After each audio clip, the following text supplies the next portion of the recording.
Right, hello everybody, welcome back. It's episode 61 of the Holy Cleanse. So, guys, it is still, you didn't rest. We decided we wanted to roleplay out the checking of the structural integrity of the whole. So it's still Fire Day, the 8th of Firemoot, 50 years post God's War. 31 days to court. No, you didn't rest. We decided at the very end, you were going to, just about to, and then we said, nah, because you wanted to investigate, like, where the earth had been collapsed and stuff, so you're just pre-rest. Just pre-doing that, I believe. We were trying to make sure it was actually safe to rest there, because when last time we were here, it was showing distinct signs of not being safe. Yeah. So are you guys all on the same map as me, yeah? The entrance, where we were, the entrance, yes. Aye, lad. We're both sides of the entrance. So, Well, I mean, I was suggesting that we should find a different route to get to our destination, rather than trying to get past a Death Knight. Yes. Didn't bring the pick and shovel, lad. I can't dig a new route. Right. So we have 3 dwarves, all of whom can detect shifting walls, etc. Oh, where's this? True. What do we all think, looking in here? So this is where the earth was caved in. And from your analysis, you would say that you maybe could dig your way out, but it might take days because the earth came down really hard. It's well packed, but you can see that it's not that far to get out. You would just have to do some digging, and with 3 strong, sturdy dwarfs and the rest of you, you could eventually dig your way out. It might take days though. Aye, but how stable does it look?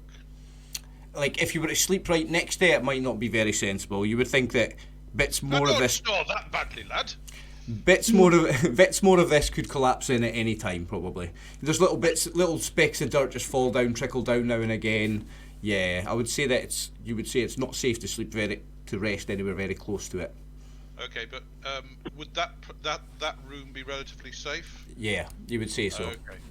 Okay, and the route through here relatively safe, so that it's not going to collapse and just maroon us in that room. Yeah, by your analysis, I would say that only that room's probably unsafe, and maybe this side of this room where you're really close to it, because that wall could come down at any time, maybe. Well, in that case, the Battle Brothers will suggest leaving a couple of sentries at the main entrance into the tunnel just to keep guard, and everybody else bed down in there and get their miracles back, because we need them. I'd say more bed down in here, because otherwise, if people are attacked and they need help, they're with 2 rooms separate. I suppose this is a world in which people come from miles away in dungeons. Yeah, it's not. It's a difference of 20 feet. It's within everybody's 1 turn, so I wouldn't say it's going to make a huge difference.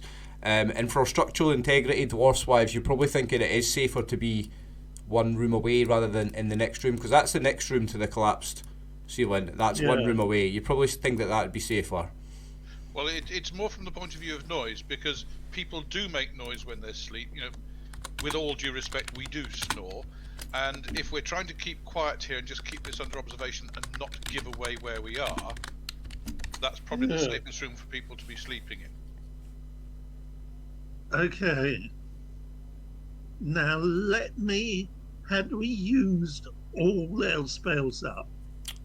Let me just... If not, you were very close to it, I believe. I think we have. Can we get just a quick sound check from you, Kiara? And then Andamakar after. Hi. And Andamakar? Hi, yes, I've used up all the spells that I had memorized. Thanks, guys. Aye. Kiara, how's your magic reserves? I think you're quite well used up as well, aren't you?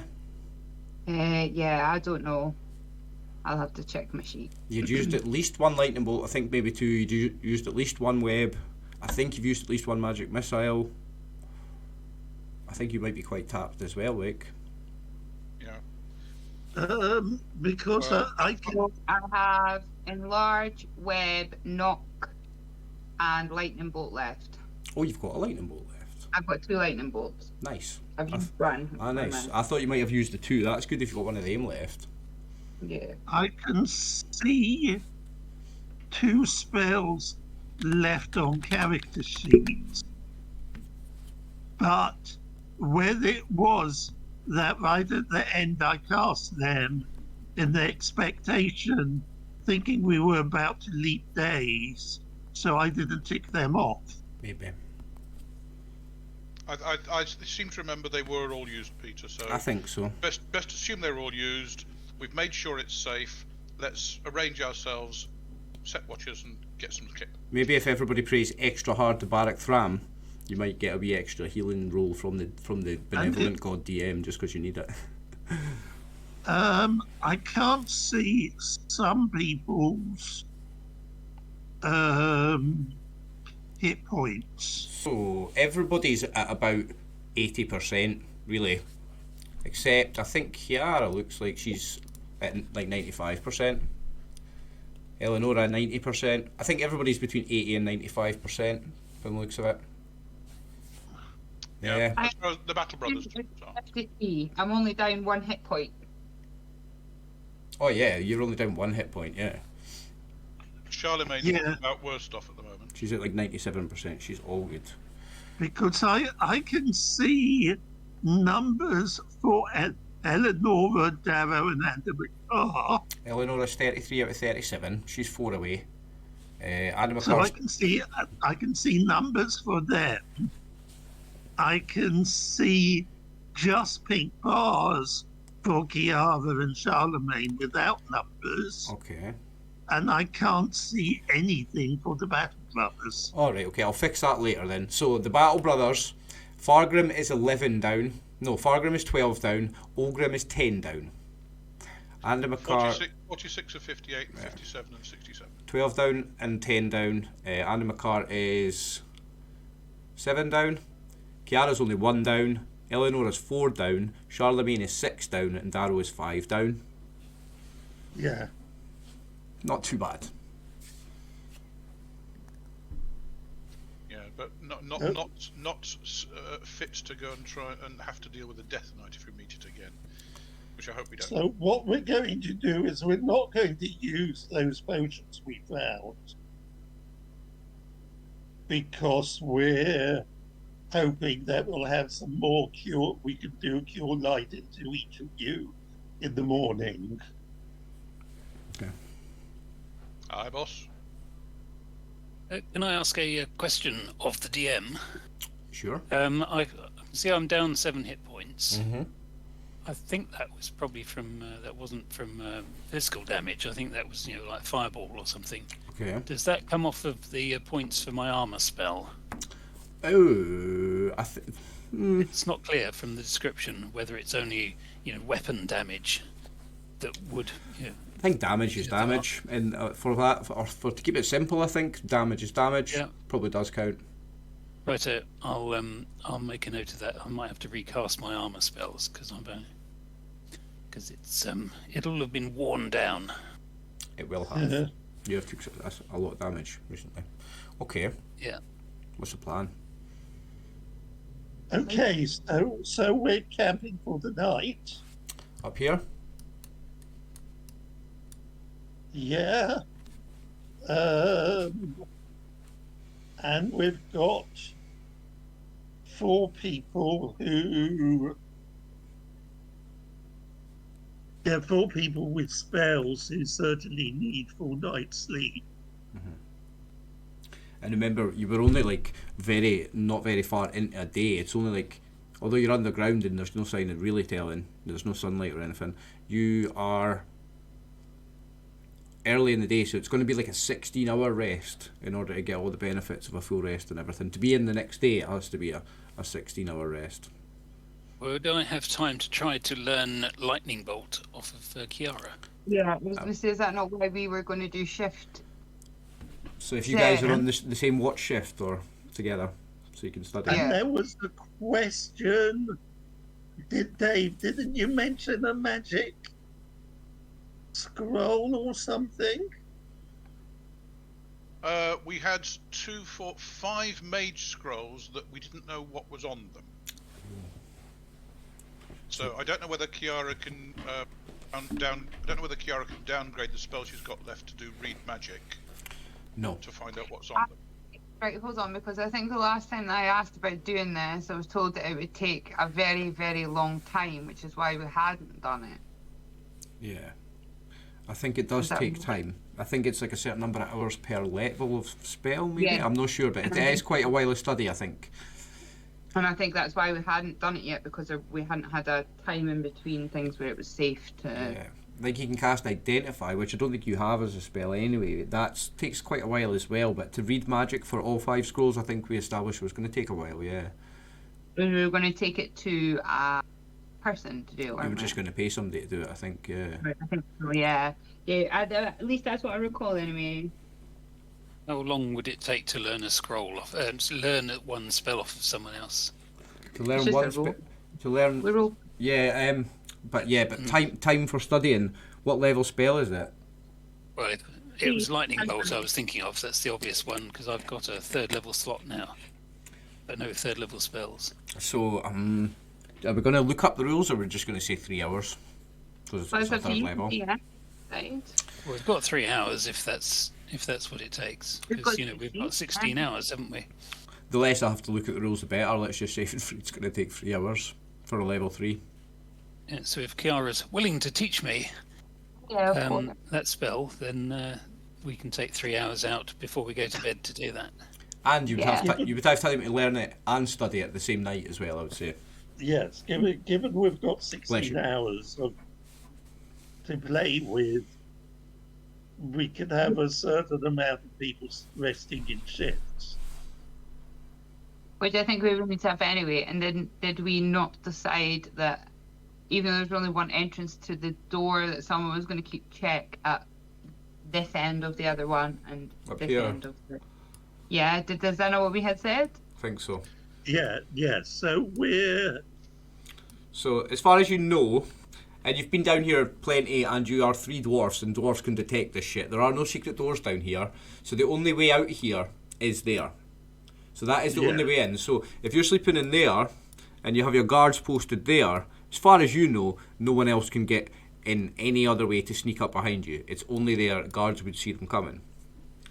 That's what we thought, yeah. As far as you know, yeah. yeah. As far as we know. So we've got people resting in there,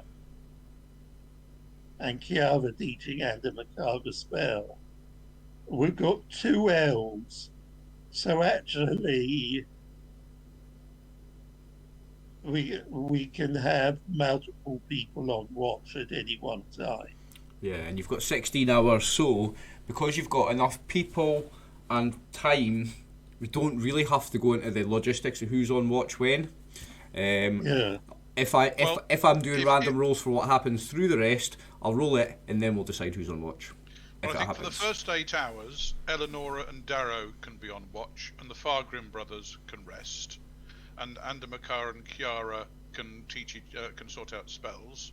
For the second 8 hours, then all the spellcasters sleep, and it leaves the Battle Brothers on watch. Yep, because we can't recover the spells for 16 hours. Yep. Yeah. Yeah, Okay, boss? even though it takes 8 hours to rest, we still have to do it. Spells only work once per day. It's all done in a 24-hour cycle. That's why you're forced to do a 16-hour rest, because of the spells. They only work once per 24 hours. Okay, so if the first 8 hours, then Darrow and Eleonora are on watch. The two magicians are swapping of spells, and the Battle Brothers are asleep. And then once they've got their 8 hours sleep, they go on watch. Eleonora and Darrow go to sleep, and the 2 mages go to sleep. And Charlemagne can be awake as well. Yeah, Sort of on watch.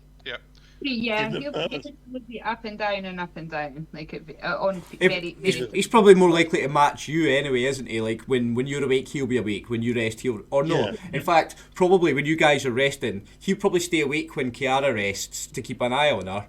And then when Okay. she's doing her guard, he'll get his rest, probably. Yeah, probably like just be back and forward at some point with whoever's on. Yeah, he probably He's a watches you. bit- The thing is, the weaker pair of guards is Darrow and Eleonora, so they can be bolstered by Charlemagne. You are forgetting they have God on their side, Peter. These are the characters with Barak Thram on their side. How could you say they're the weakest guards? How dare you? Question to the DM: what alignment is Barak Thram and Barak Thram's worshippers? Good, lawful, that's good. A subject of dispute.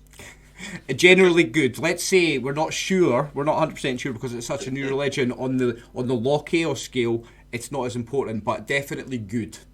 100% good. No neutral, so no evil. Good. I just want to confirm you haven't actually put the deity for the Battle Brothers down, but I assume it's not Barak Thram.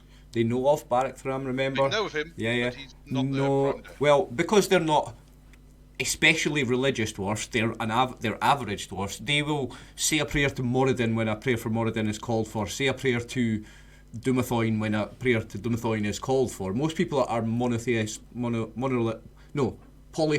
polytheist in this world. It's mostly just people like Daru who are a dedicated cleric, or people like Eleonora that are polytheistic. No, monotheistic. My days, why can't I get it right the first time? Yes. So Alright, so in that case, when they hit their thumbs with their hammer, they'll just swear to whichever god's appropriate. Yes, exactly. Probably the anvil, the Allfather of the dwarfs that created them all at the forge. That'd be the one. Don't know if that is Moradin. Is Moradin the main one? I don't remember. I think so. Anyway. Okay. Well, Fargrim will send his brother to dig out a couple of heaps of earth and put them there, and get everybody to use that portion of the room for ablutions, and then you can just kind of tip earth on it, cut the smell down. It's nice. You don't have to worry about the logistics of where people shit, Dave. Well, I'm worried about the smell creeping down this passageway. Okay. If Charlemagne's crap's all over the place, then there's all sorts of things might come in. If you want to start role-playing where Charlemagne shits, then we'll start role-playing where Charlemagne shits. I'm sorry, how many carrion crawlers did we fight? We're not in the woods now, I suppose. Carrion crawlers hunt? We're not in the woods. Look at all those little rooms that are there. Somebody could just go poo in one of them back rooms. I can't believe we're going into the logistics. Shall we see about the macabre manages to murder the left spell? Yes, I think I'll roll my percentage dice to see whether I'm Go for it. on the ball today. Oh yes, that'll do. What are you rolling for? Sorry, missed that. That was just learn the spell. Oh, nice. Well done. So you have learned Lightning Bolt. Is that your first level 3 spell? That's my first level 3 spell. Nice. You just really increased the arsenal of the party by a notch by having 2 people casting that. Like, I know what you're learning tonight. After his amazing magic missiles that he fired off. So excited for him having Lightning Bolt now too. I like when people get new spells, but to see him doing magic missiles was good because he's never done it. So he's been in the campaign for a long time and he's not done magic missile before. It was very cool. Anyway, does anything happen overnight? No, I'm giving you the night off. In fact, I am going to be kind, and let's say Barak Thram really feels that you're on the quest and you get 1d4 hit points back healing through the night, just from the strength of camaraderie. Let's say it's an episode of My Little Pony RPG. The power of love and your brotherhood and sisterhood gives you 1d4 hit points back. That's just your DM being generous. Oh, who's put this tattoo of a unicorn on my armor? Right. Darrow, then Eleanor in my case. Is this the heals and it's just that everybody's 1d4, so you can roll it yourself. That 40 months, wow. Fargrim and Olgrim. Amazing. 2 and 3.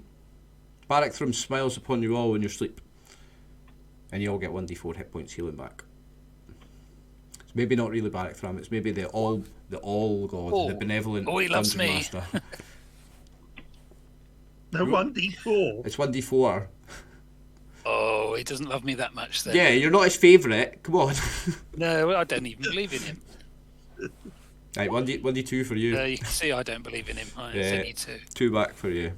But even if you were sleeping on concrete, normally you wouldn't get 1 hit point back sleeping down here, unless you've got out some bedrolls and got a real comfy sleep. But still, I'd say the stress of sleeping down here, normally you wouldn't even get the 1 back. But I'm giving you this 1d4 from Barrack Thram or from a dungeon master. Bit of column A, bit of column B. Okay. So the night passes then. Okay, so we are on the next day. Let me make a wee note. The night passes without incident. You learn your spells.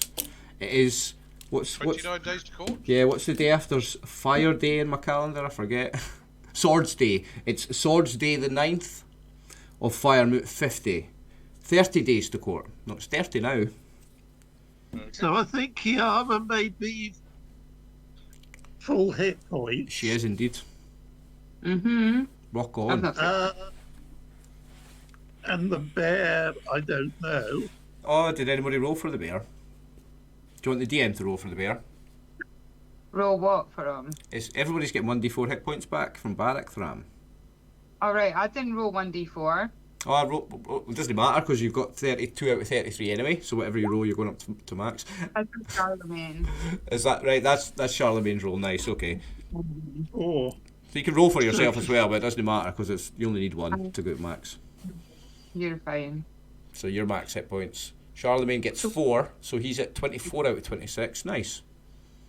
right. And I cannot see the bars for the 2 dwarves, as I said. Right, okay. Let me just. I can. Because this is odd, because I'm sure I could see them before. Yeah, hang on. You see Fargrim now? I can see the bar, but not the numbers. Just go on his sheet.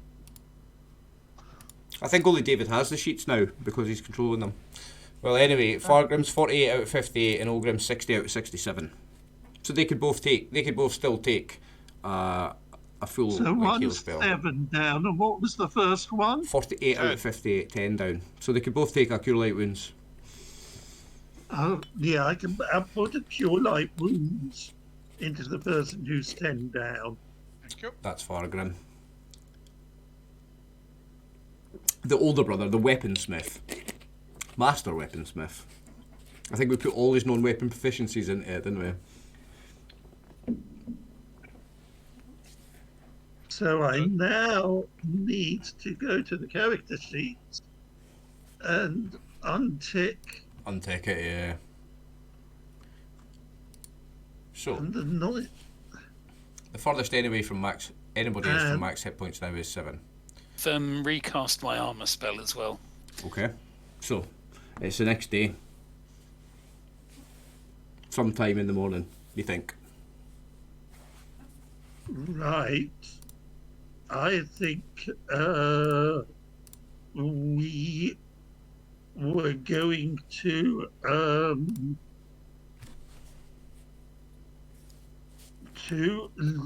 head out and look in the area. There was an area to the north which we bypassed. So rather than head for the passage where we've met the Undead monster. yes, You want to go the other way? we want to try the other way to the north. Okay, I'll just in drop the us on the other map belief then. That well, in the hope that the Death Knight doesn't move around.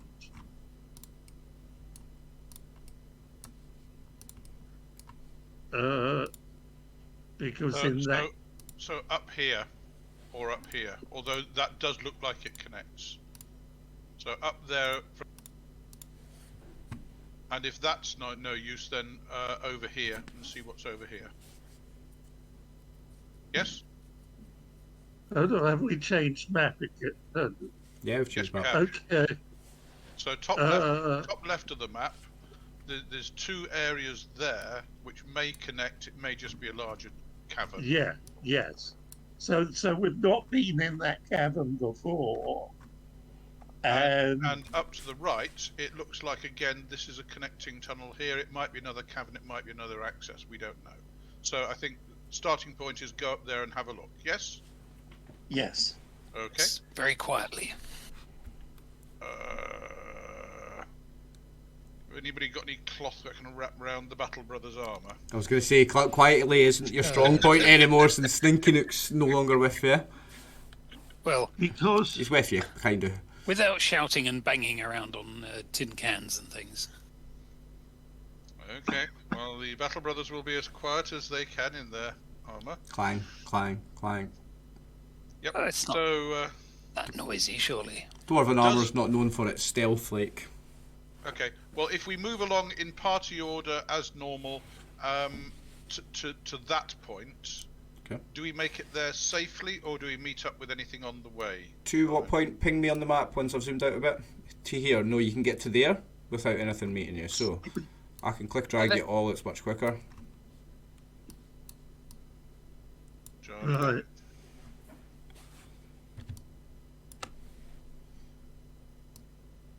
And you don't hear anything. You don't see anything unusual.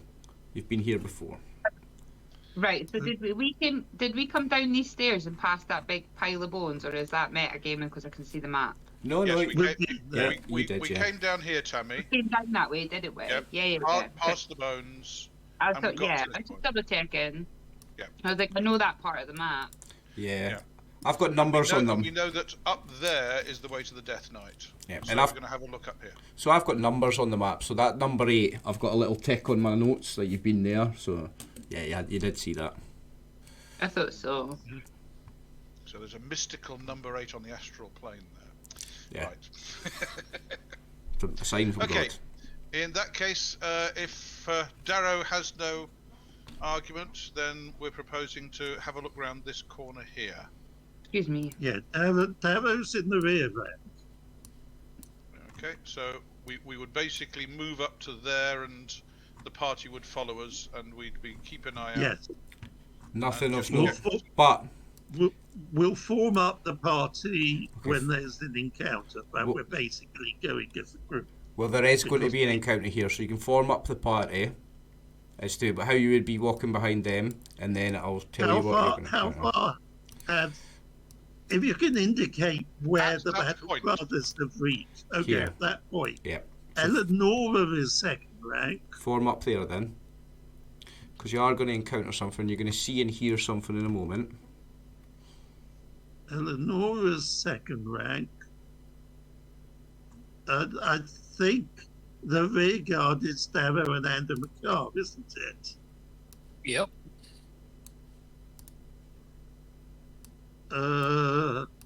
So if Tammy can move, I'm just waiting to know where you want it.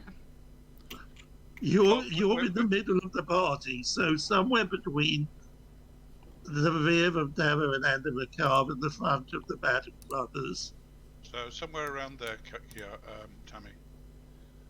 The Battle Brothers are just peering round this corner, and we think we found something, and the party have been following along behind. Yep. I was just pulling something up onto my screen. And if you can also keep an eye out down here, just in case anything Yeah. kind of lurches into Oh, view. right, okay. If you're Yes, gonna, can someone stop doing that? If I'm in the middle of moving something, somebody Sorry, else not. sorry, that was me. I apologise. Yeah, Darrow and I are keeping an eye out all round. Other than towards the front, we count on the Battle Brothers for that. Okay. So Yeah. you were all moving in formation with each other. You don't have a scout way ahead. So I'm going to say everybody hears the sound of rattling bones, like when you've encountered skeletons before, the sound of them moving. And as you look up in this direction, you're going to see them, right? I guess you might see them in this direction as well, okay? So you see what you've seen before in the normal type of skeletons. Not Death Knights, not giant skeletons, not skeleton warriors or whatever they're called. You know the normal grunt skeletons? You see some of them? I'm just Yeah. going to go into the GM layer so that I can pull them out. Where's the GM layer? I've lost it. Here we go. So yeah, we're going to pull out some stuff from the GM layer.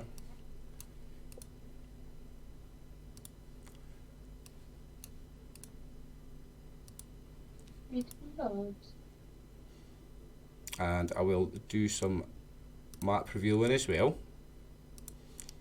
So you can see that far. Okay. Give me how far you can see in this direction here. This sun's getting worse. You're right. I'm just revealing some map. Hang on 2 seconds. Reveal areas. So up to there. But we can't see any more around this corner because this wall's blocking the way. So that's as far as we can actually see at the moment. Okay, so you see something coming around this way and you hear it from that direction as well, okay?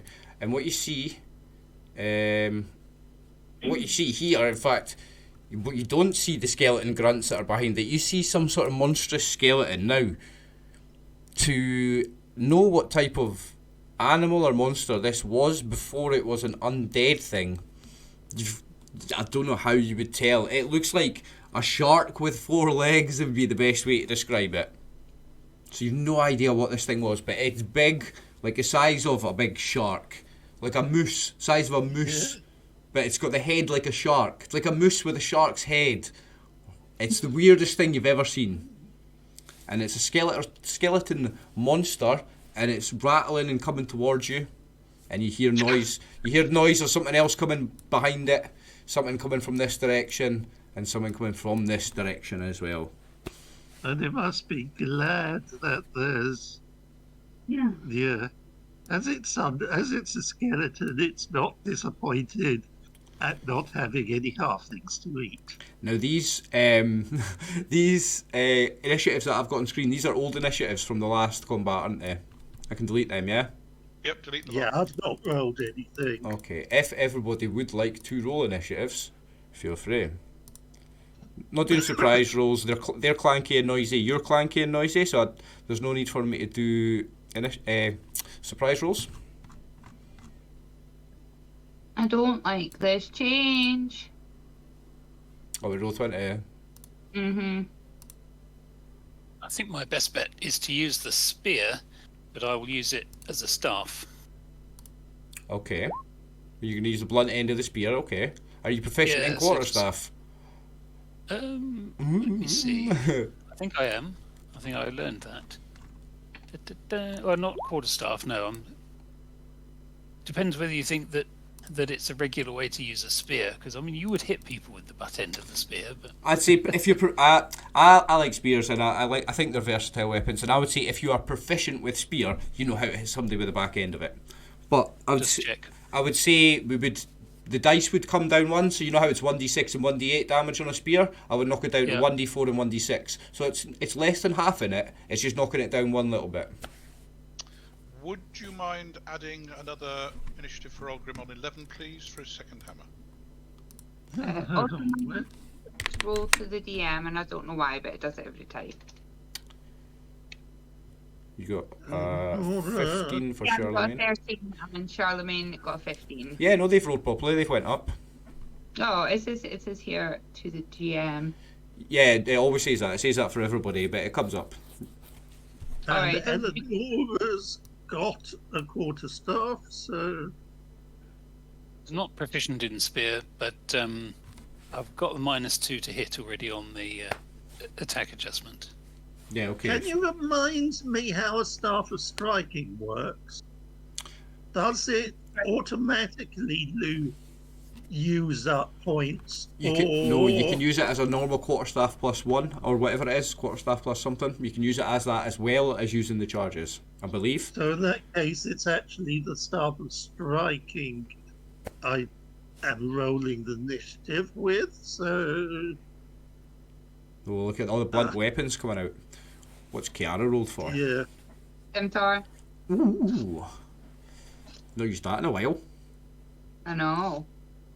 Sick of losing my darts on these little skinny asses. Darts, no. Thing is, pointed and bladed weapons are half damage against skeletons, and you all know this by now.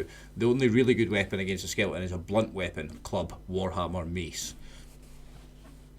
I have none of those. Exactly. But your scimitar is better than a dagger or better than darts in this instance. Yeah. Staff of Striking, I think, uses a charge if you hit with it. Is it? Okay, you can look it up. Yeah. Causes 1d plus 6 plus 3 points of damage when a hit is scored. It expends a charge. For 2 charges, you get plus 6. For 3 charges, plus 9. Oh. So presumably, if you just if you strike with it as a normal staff, just doing 1d6, you won't use a charge. Mm-hmm. Yeah. Yep. So I wanted to do it, but I'm not going to. I'm wanting to use it, but not Not spend use the charges. charge Okay. unless I go. Hey, that the land shark skeleton. I think- Let's spend 3 charges and do plus 9. I think the way it works Yeah. is when you hit, you can decide if it spends a charge or not. I think. Right. Yeah. Yeah. Okay. Sounds good to So me. he's using that, and if she decides it's dangerous, she's going to expend charges. All right. If it's dangerous, I think everybody's initiative is rolled, and we've got Eleonora right at the top of the round. Right at the top. What, I don't think sorry, I don't think I've rolled mine. Let me Oh, just no, you haven't do- actually. Give me a moment. I shall just find that character sheet. Where am I? I've got to find the weapons. There we go.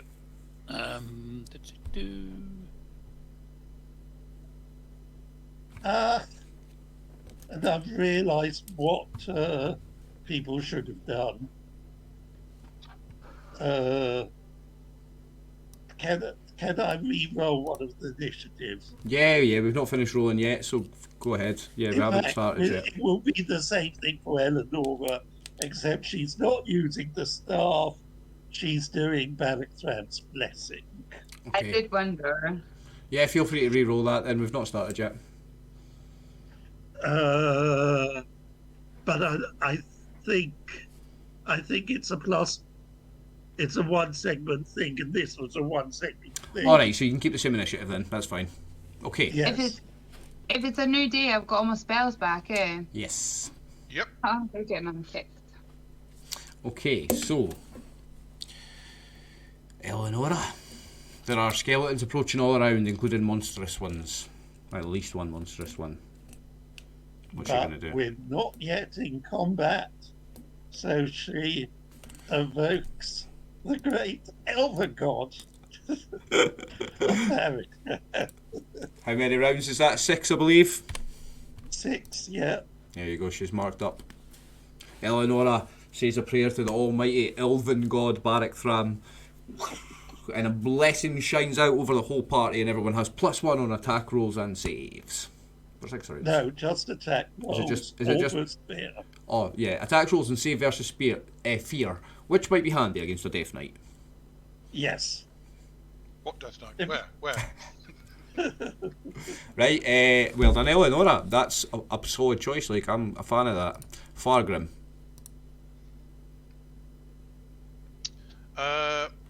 He will advance to there to block that passage.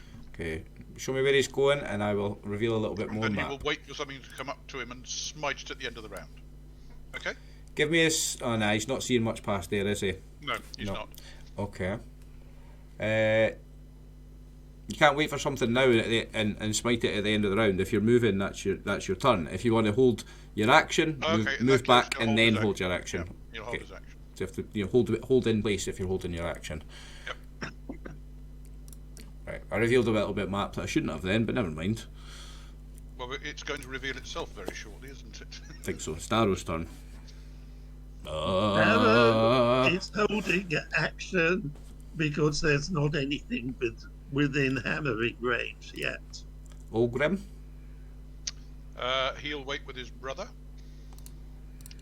And the skeletons will advance. Now these move 120 feet or 60 feet. I think it's 120, right? Standard. The standard skeletons. I think they go at standard Yep. pace. It's zombies that don't do very well. Who's that appeared there? Haha. Wee Scaly Boy is going to attack at Fargrim. So this is just a like a grunt skeleton, like you saw before. Maybe we had skeleton archers outside in the castle ruins.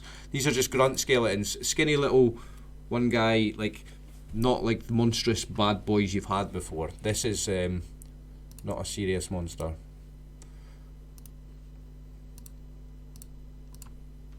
It's going to struggle to hit most of you. It'll protect us from the nasty skeletons then. But a bunch more of them will show up though, this is the thing.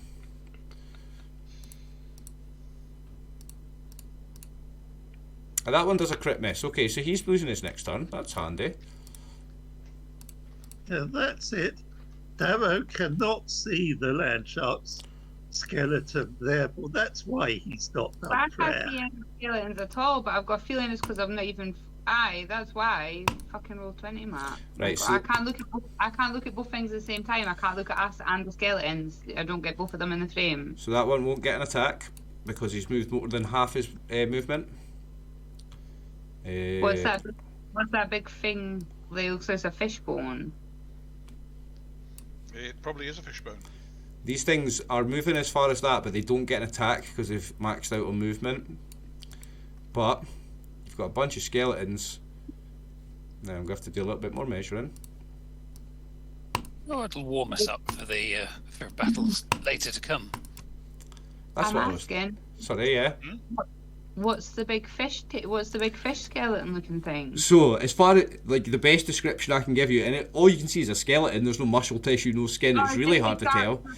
Like a shark with 4 legs, or a moose with a shark's head. Yeah, that was my best description. The story of it was I found the token and then thought that'll do for a monster skeleton, and I've no idea what kind of monster it looks like. We'll just make it up. That's the story of that token. Very shortly, it's going to look like a heap of disconnected bones. You hope so. There's a pack of skeleton warriors between you and them now. Skeletons are not the smartest of creatures. That is the turn of the skeletons. Kiara.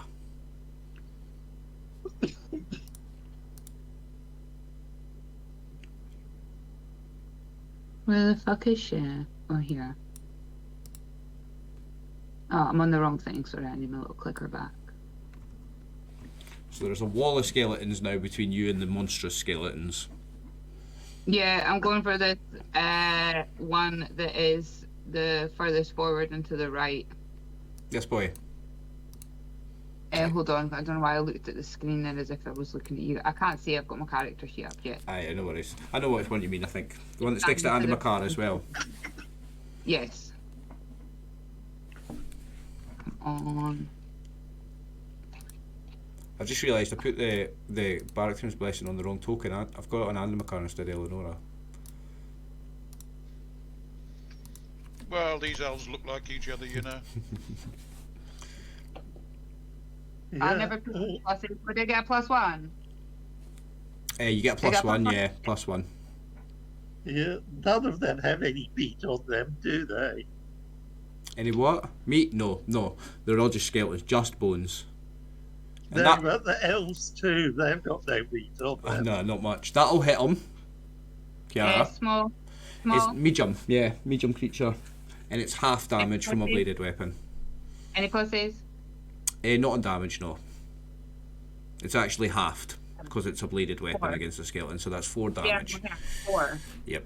Now, it's hard to tell with a skeleton, like how injured it is from that hit, but let's say a couple of bones cut from its ribcage fall off as the sword. The slice doesn't do much, it just slides in between the ribs, but as you pull it out, you get a good twist and pull and break a couple of ribs out. Crack. If someone who's proficient in spear is able to hit somebody with the other end of their weapon, why can I not hit them with the blunt end of mine? It's a lot different from a spear, like. And also, I remember I'm nerfing the damage when he does do it with a spear as well. It's going down 1 dice if he uses a blunt end of a spear. The spear has. I know, but it's still better than half damage. Yeah, it is. But a spear has a very a spear has a very significant blunt end, whereas a sword doesn't. Yeah, but what if I wasn't to stab him with it? I was to like fucking whack him like a baseball bat. That's what you're doing anyway. That is what you're doing, because effectively it doesn't have skin. You are just hitting it with a sword. That is what you're doing, and that's why it only does half damage. There's no skin and muscle to cut. only bones to break. That's why a piercing weapon or a bladed weapon does half Oh damage. yeah, I understand that. That wasn't what I was asking. You're making me sound like an idiot now. So. You mean That's if okay. you used a spear but you used it as a staff? Yeah, What do you mean use? I- What do you mean use the flat of the blade? I think using the flat. I think using a spear as a staff is quite generous already. To use a sword as a blunt weapon is a stretch. It's too much of a stretch. That's what Well, I'm it's saying. also dangerous to the sword because I mean swords aren't very strong sideways. Are they? Likely to break it, yeah. Especially a scimitar, it's a thin blade, like. Still, though, you rolled nice on the damage. It's 4 damage off it. You break a few of its ribs off. And it's Andy McCar's turn. Right, I shall. I think I'll step forward. I'll go for this same one. So this one here, and I will attempt to hit it with the blunt end of the spear. Right, okay, so let's say you're right, so we need to make this reasonable, right? So you're non-proficient in using club or staff, right? So you've got your normal -2 because you're a fighter, so it's -2, and we nerf the damage down 1. Okay. Yep. It's -2 plus 1, so you've got -1 on to hit.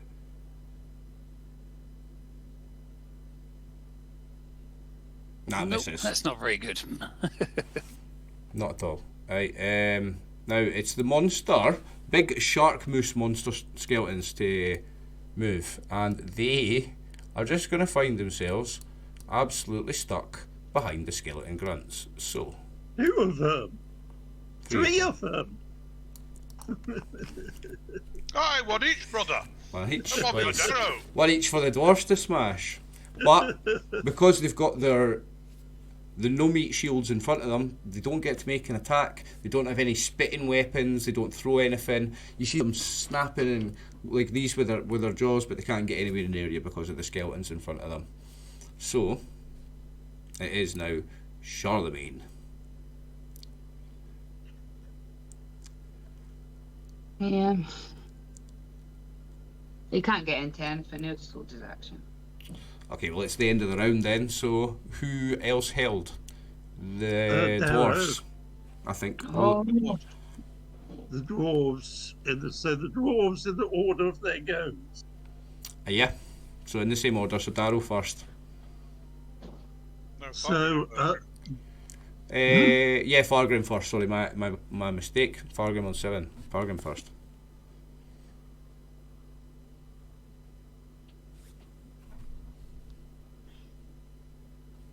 Ooh, that'll more than hit it. So are you going for this one directly in front of you, David? aye. Quickest route to that fish. That'll more than hit it. So give me the damage. And this is a blunt weapon, so no half in this. This will be fun. There you go. That's how it's done. Minimum. Is that his minimum damage? Yep. His minimum damage makes a skeleton just go. No, not quite. No, two less would be minimum. But, Alright, okay. It's enough to make the skeleton just go blue and bones go scattering all over the place, rattling off the walls and off the ceiling. That one is no more. Can he step forward using his movement? Does he have a second attack?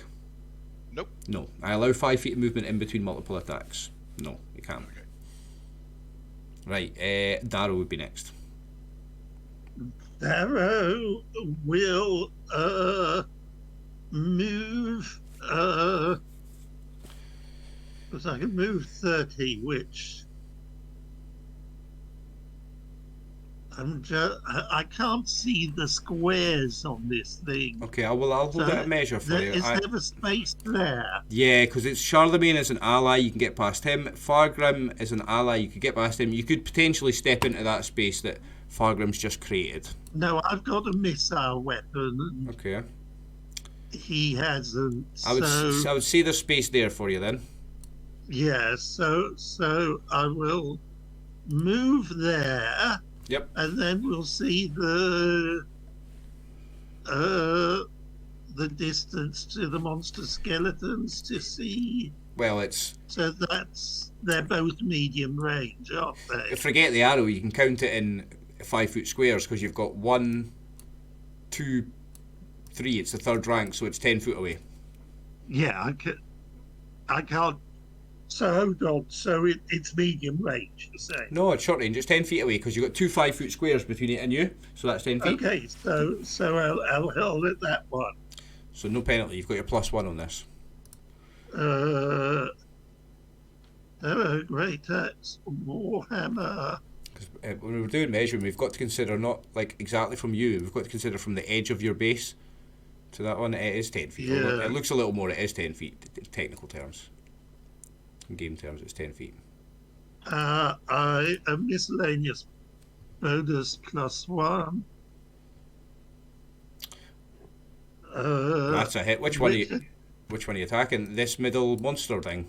The middle one, I think, is the one where I have maybe the clearest view at. That hammer goes flying, cracks it right in its weird hammerhead shark skull.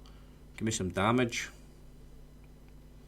There we are. That's the thing. Unfortunately, it ain't real damage against large. Yeah, it's a large creature for sure. 4. But not halved because it's a blunt weapon. Okay. Takes a chip out of it. A wee chippy chip. Yeah. Not a big significant chip. A wee chippy chip. Right. Ogrim is also held after Darrow, I believe. Aye. Okay. Now you could hit any of these 3 really because your corner base is with him. Aye. But we'll go for that one. Okay, that's one. Dance shoulder to shoulder with me, brother. Remember, that's the one that's got a sword tangled up between his ribs because the crit missed. So he's trying to untangle a sword from in between his ribs. So game terms, metagaming terms, he loses his next turn. Remember. Yeah. So. So no caring, just smashing him anyway. Okay. Oh, that was wasted on a skeleton. Should have saved that for the big boys. Critical I hit. can always get another one. Roll Get up- another one next time. Roll a 1d4 and you want a 4.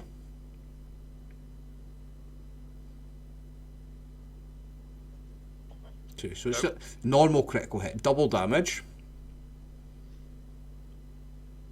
I think it's safe to say you've obliterated this one. Aye. Here, 20. That is a bit overkill, yeah. Right, okay, so, David, because it had 5 hit points and you just gave it 20, that's a massive, massive overkill. I'll let you describe it. How did that look? Well, it was standing there trying to pull this sword out of its gut, and it put its head down, so I just clobbered the thing, and it just kind of shattered! Dust! So it's bent over trying to get the sword out from in between its ribs, and So you I'm just beating went... me brother by moving forward, and I'm attacking this cursed shark thing. Now, he can do that because it's a 5 feet movement in between attacks. I will... I'll move the X'd out body off the map just for tidiness, as I like to do. So, Alright. Right. Yeah, all yours, David. You can attack the big boy. But this is his second attack. Armor class 6 hits. Yep, it does actually hit it. It's got armor class 6. Aha! Not hard to hit things.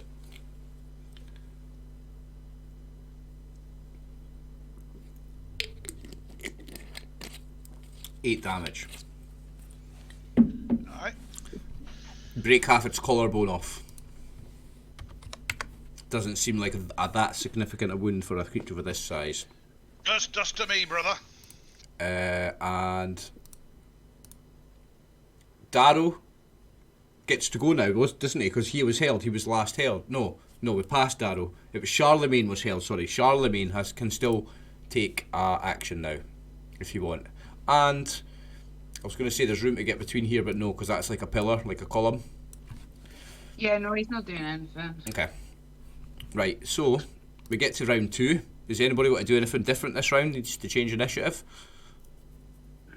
I'll need to add seconds for the people who are specialised in their weapons, won't I? That's one for Fargrim. Well, Eleanor needs to roll for something other than Barrackstrom's Blessing, doesn't she? Yeah, she can only do that once. So And Fargrim, needs push to talk. what's Fargrim's second initiative on, Dave? Fargrim's second initiative will be please at 7. No, his first one's on Sorry, 7. no, speed 3, another 3. So So 10. Fargrim's second attack will be on a 10. And do I have to add? I add another one for Ogrim as well because he's got. On another 2. Yeah, he gets another one because he's 3 every 2 with one hand. Yeah, nice. So what's it going? Okay. Plus 2, yeah, 13. Darrow sees there's room for him to get into melee, Ooh. so he's going to use the electrocution or whatever it's called. Thing is, even that thing's half damage is enough to wipe out skeletons. It doesn't even matter that thing's doing half damage. You hit so hard with that thing. Yeah, so re-roll for him. Okay. Can I re-roll for Andamakar? I suspect that half damage is going to be better than messing about trying to use the butt end of a spear. I would say so. Yeah, I'll switch to That's using... what Kiara did. Kiara did a good job. She used the sword as it should be used and did pretty significant damage because she's good with the sword. I would say you're better to use your proficient weapon and half damage than try and struggle to hit something awkwardly and maybe not hit it. Yeah, I think so. I shall re-roll initiative then. Yeah, I'll just do that. Where am I? Here we go. I might even get a better roll. Oh, yes. Oh, yeah, that's a good roll. Is that everybody? I've got to re-roll for Eleonora Okay. because with the staff, because we used that for Barrack transplanting instead. Adam Carr, who is here, right? I'm going to say that you're getting the closest to getting a look at that. I would say with a tumbling roll, you could get up that without climbing. You could get up there without climbing. That's maybe 4 feet high. Right. If you did like a 2-step kind of run up the wall thing, tumbling maneuver, I'd say that's scalable in combat to somebody that can do tumbling. But there's nothing up there I can see at the moment. Nah, you've not got a good enough angle. You see, it's about 4 feet up, and you're like not much over 4 feet as an elf. Yeah, well, if we're I believe Kiara can do tumbling as well. If we're not being attacked from that direction, I won't worry about it for the moment. Okay. Kiara's got tumbling non-weapon efficiency as well, doesn't she? Tumbling, yes. I remember. Yeah, you've got tumbling non-weapon efficiency, don't you? And maybe practicing it at the circus. And Ricard and I did it together. Yeah, and you were practicing with the halfling clowns as well, weren't you? Yeah, at the circus. Hobo, Bobo, and Obo, or something. We do quite a lot together, Adam McCarr and I, especially in terms of like working as like to better the team. Like we're tumbling, we're sharing spells, like we do quite a lot. Yeah, I think you teach each other quite a lot.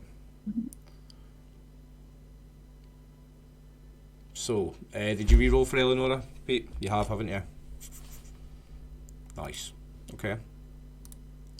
So, after the re-rolls, Andy McCarr's at the top of the round. Trevor. Round 2. Ding, ding, ding, ding, ding. I'll see if I can hit the skeleton this time. This one? Yeah. The one Kiara hit earlier, yeah? Yeah, that one.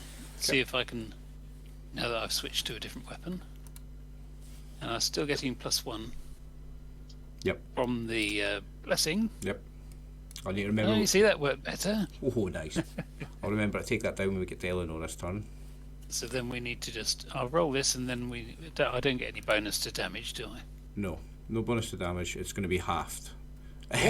That's more than enough. It had 2 hit points. You turn that one into a pile of dust. Even with a sword, I cleave it through the spine. Yep. Done.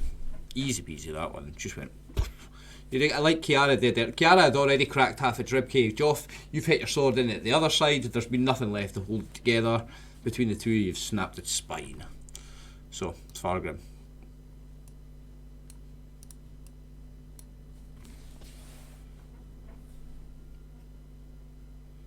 Oh, you're on push to talk, I think, David. Sorry, I was pressing the wrong button. Nah. He's going to move forward, so do you want to move that corpse out of the way before I do? I can do, yeah, sorry. Get him out of the way. Tidy up. Steps forward, takes a mighty swing up. Alright. against the big boy. This is unlike anything you've ever seen or imagined before. You've got no idea what this thing was when it was before it was an undead creature. You've got no idea what kind of animal or monster this could be. That's a hit. That's Smash. 9 damage. A smash. You take a chip out of it. Doesn't seem to phase it that much at all. It's still coming. You knock a few teeth out, it spits them at you and it's still coming. Ogrim, with the first of 3 attacks this round. He'll try and knock another chunk out of it. Yep, this one here, I guess. Yep, the one in front of him. Cool. The one he hit last time. That's a hit.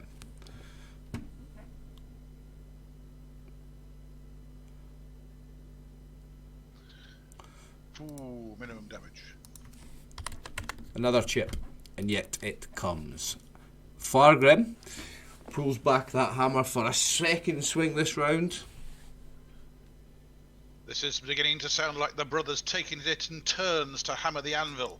It's Bang, a little bit bang, what it's like, bang, actually, bang. yeah.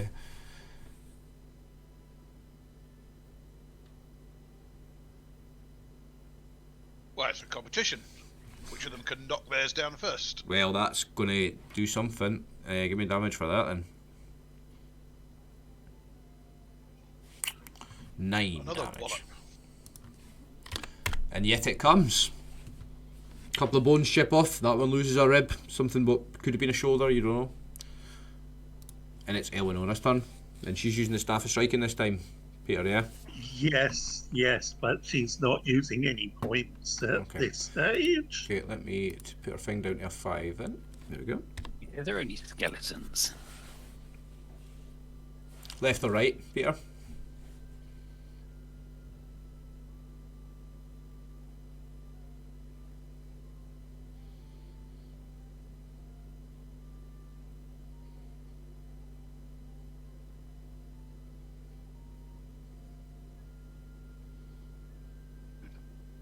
That's a hit. That's a hit. Neither of these are injured. No, don't think any of these have been hit. Left or right? Nope. She'll try and clear the space for Darrow. So this one here in between you and Ogrim, okay?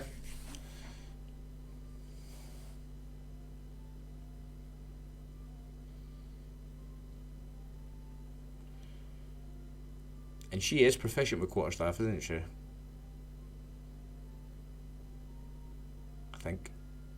Yes, she is, and I'll have to roll the damage for an ordinary quarterstaff because otherwise it will do the +3 automatically. Ah, yeah, okay.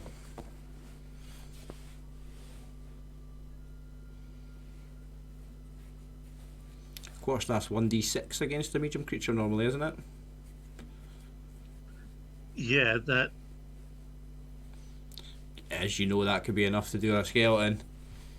And that is enough to do that one. So, Eleonora turns one at bones. A pile of bones on the floor. Sorry, it already was bones. She makes it just an inanimate pile of bones now. So there's piles of bones here on the ground. I clear them up just so that we can move around the map easier, but you've got loads of bones lying around your feet, picture. In fact, let me just go grab something from the map. Watch, I can do something clever.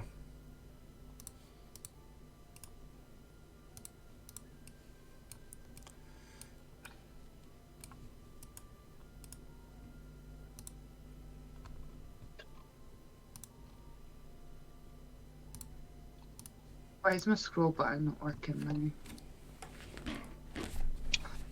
now? Ogrim, second of 3 attacks this round.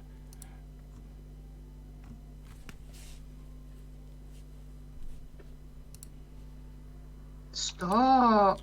Is that another critical hit, David? That's another critical. Nice. He's seriously in competition with his brother. Right, roll the 1d4 first, a 2, okay. Roll the damage. This could be serious. If you roll high here for the double damage. Yeah, 14. 14. Boom. Now that one doesn't have much left of it. That one's got bits of its, like, most of its ribs missing now and bits of all sorts of bits missing. That one's on its last legs, or what appear to be legs. Looks like I'm winning, brother. Then it's skeleton time though. I get to fight back. This is the fun part. So I'll start from the bottom here, and let's go roll a 1d3 for Eleonora, Kiara, and Makar. In that order. Kiara. Sorry. The skeleton is attacking you. Okay. Just goes to show Eleanor's not really holy, otherwise they'd be making a beeline for her. AC 4 doesn't hit Kiara, no. Okay, so that's a miss. So this next one will move down into here, and logically will attack Andy Makar.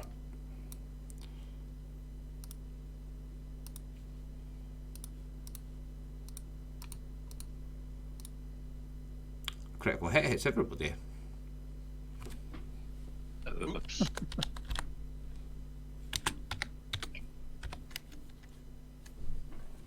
Okay, damage time, Andy Makar. Double. They don't have crazy damage. So how much that's 2? He rolled a 1, 2 damage. Okay, so that's those two went. So this one will move in and just go for Eleonora.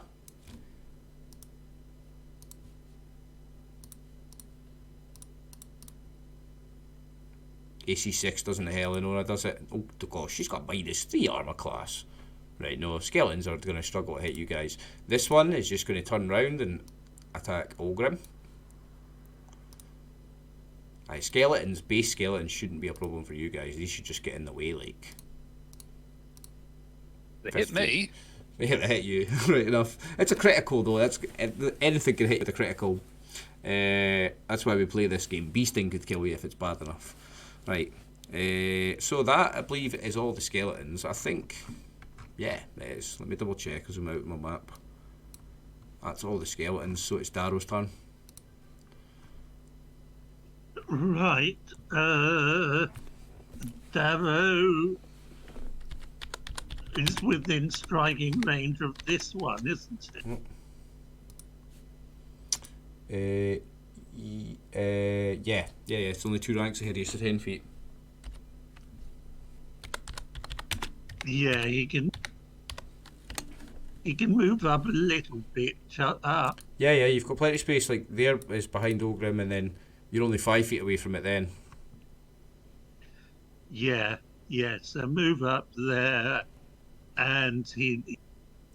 Oh, in fact, you rolled for the electrocution or the axe, didn't you?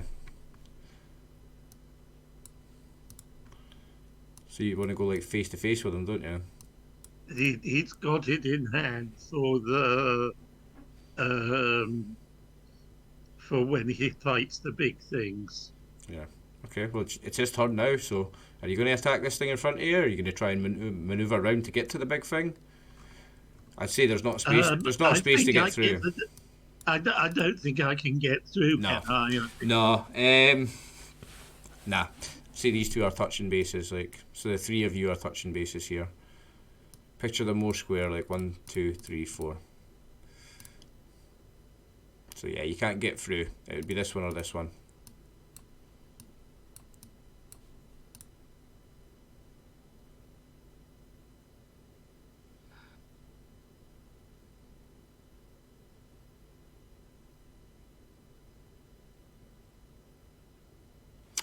Armor class 4 hits anything here, like.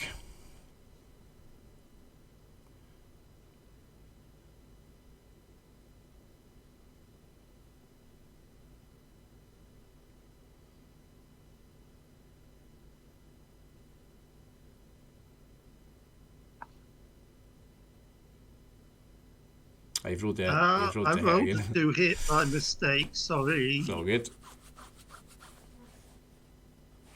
Oh You okay? no! Stretch too far and pop something. Mute for a second. Sorry, guys. It's alright. So halves to 4. 4. Top or bottom? bottom, I think. It's 4's enough to finish the one on the bottom. So another one is just a pile on the floor. So I'll go to the, what I'll do is I'll just go to the map player and make that bigger every time one dies. There you go.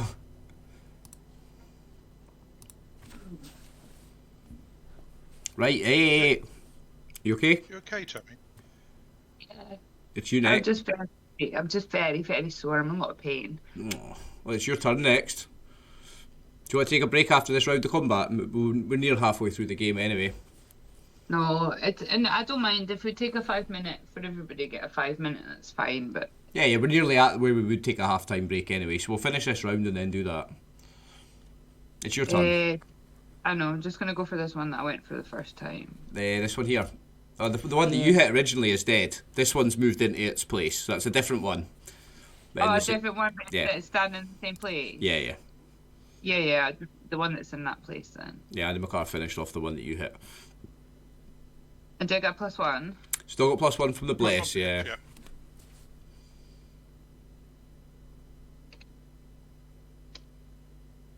That hits it. Medium. Medium creature. Halved. Half. 2. Just roll it and all. Yeah. 2 is not quite enough, but still looks like it was almost enough. Let's say that skeleton loses it's the other arm that's not holding the sword, so it's now just a one-armed skeleton. Ogrim. Once more. Against the big monster beastie boy.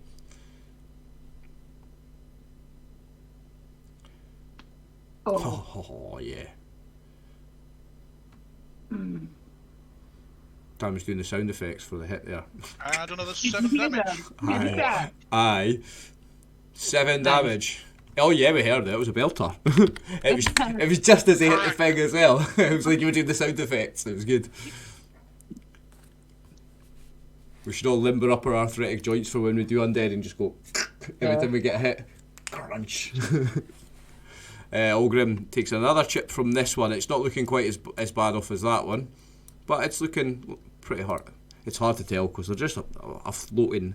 They're kind of magically floating bones. You know, they're not holding. It doesn't hold its own weight up naturally. It's a magical floating construct really, and it is their turn. So these things now get to make an attack. Fun times. I didn't get to do any attacks from them before.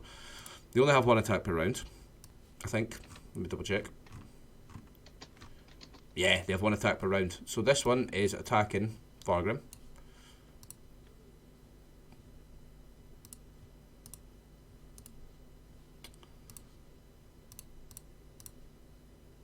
That'll hit him though. Hits him. Takes a bite out of him. For 6 damage. Ow!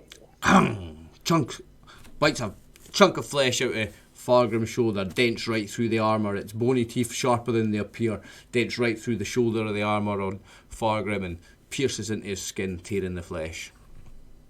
This one will turn to the other brother who's been smashing at it, and it's going to try and take its revenge. It's going to turn to the younger brother, the Master Armoursmith Ogrim Battlehammer, and not have as much luck as its brother. It's not managed it. Now this one is going to swim. Let's say it swim, half walks. We don't even know what this thing is. Through the space, and it's going to attack Darrow. Right. All I can imagine is when we decide to have a scuddy swim at the lock switch in the deep water is fine, but then as you're coming out towards the edge where the path is, you have to stay under the water in case there's anybody coming. And just imagine it's like that kind of like little swim and crawl thing that it's doing along the ground. Right, okay, so it's going to do damage. That is a hit, isn't it? -2? It's big. I think so. Oh yeah, you're -1, that's just hit you. Just. So it just gets through the gaps in your armour, and bite, munch. It's going to do 7 damage against you, Darrow. Charlemagne. I still don't think he can get in anywhere. Well, we've said before that he can attack over the top of a dwarf. Not an elf or a human, but he can. Yeah. So if he's behind Fargrim or Ogrim, he can get The an dwarves attack. are up here, aren't they? Yeah, so we let him have attacks over dwarfs. Not over elves and humans, but over dwarfs he gets an attack. Because he's What do we tall. Split in here He's got- between Eleanor and Kiara and attack this one. No. Nah, because you are one base, she is one base. Okay. There's No. one next to Darrow, though. Up here. Is that a space? Yeah, let's say that's a space, so you could move it up there, sorry. Right, Like hold here. on, because this pile of bones is getting very hard to see anyone. Where's Darrow? I can move the bones, they're just for flavour. No, it's just. Do you know what it is? I have to set this other monitor up because it's my little laptop screen, so tiny. Yeah, I've moved the bones, they're just for flavour anyway. Right, okay, so like at the side of Darrow to attack this big guy here. In between Darrow and Eleonora, I'd say yeah, because we let him attack over the top of Darrow, so yeah, he can get in there for an attack. Aye. Okay. Oh well, for Okay. for 3 attacks, he gets 3 attacks, so If he hits. yeah. Well, he gets 3 attacks. He gets 3 chances to hit. He gets his he gets 4 chances to do damage because he can do a bear hug. Well, I thought if Yeah, he he's missed, got a good chance. No, he gets his 3 attacks no matter if he doesn't have to hit with one to get the others. He always gets his 3 attacks. He's got two paws and a bite. He always gets to try. It's when he gets a bear hug, when he scores like an 18 or something with one of the paws, he automatically gets a bear hug. But that wouldn't work on this creature, I don't think. Okay, that's not. Okay. Aye, so you've got 3 attacks, yeah. Right, he gets +1 as well, though. Yeah, bless works on him. That's a hit. -1. It's large, I'm guessing. It's a large creature, aye. Do you want me to do hit, bite, then damage, or do you want me to do hit, damage, hit, damage, hit, damage? It's up to you. I'll let you decide. This one is undamaged before. It's the other 2 that have been taking hits, so he's not going to kill it anyway, so it's not going to make a difference. So That's a good hit. that's a solid hit though. Yeah, that takes a good chunk out of him. That's the first hit this one's taken though. Does he get another hit? Yeah, Nice. you've got another paw and then his bite.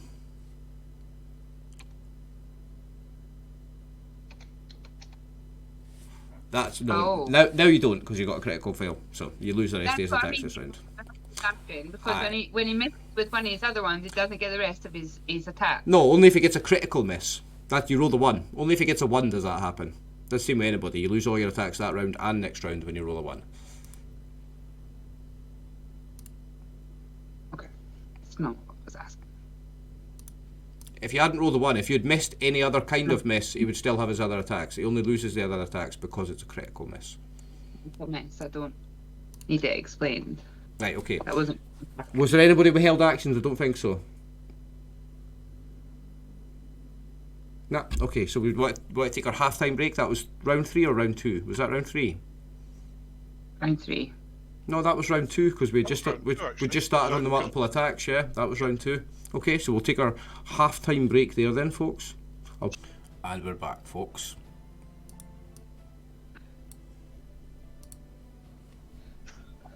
It will be a 2-blow round for Darrow. So I need to add a second one in for him, don't I? Okay. Oh, where's my water? Sorry, one second. You're okay.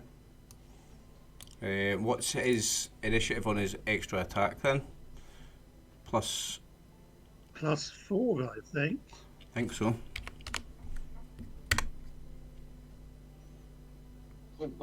Put some bang at the end of the round.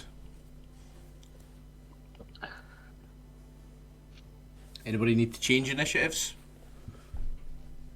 And the people that had multiple attacks last round don't this round. Okay, cool. We are good to go. And the cards first. Yeah. Well, let's see if I can do something effective to this skeleton. So, just take a swipe at it. Still got +1. Mm-hmm. Oh, right. Oh well. That's you losing your attacks next round, and Yeah. well. Sword's got stuck in the ground. How did that happen? Oh, do you know what you need to roll as well? A 1d10, and you don't want a 1. Or your sword is stuck in the ground, King Arthur style. There you go. It's just a normal critical miss. Okay. Fargrim. Alright. Try and kill this before me, brother. Good luck.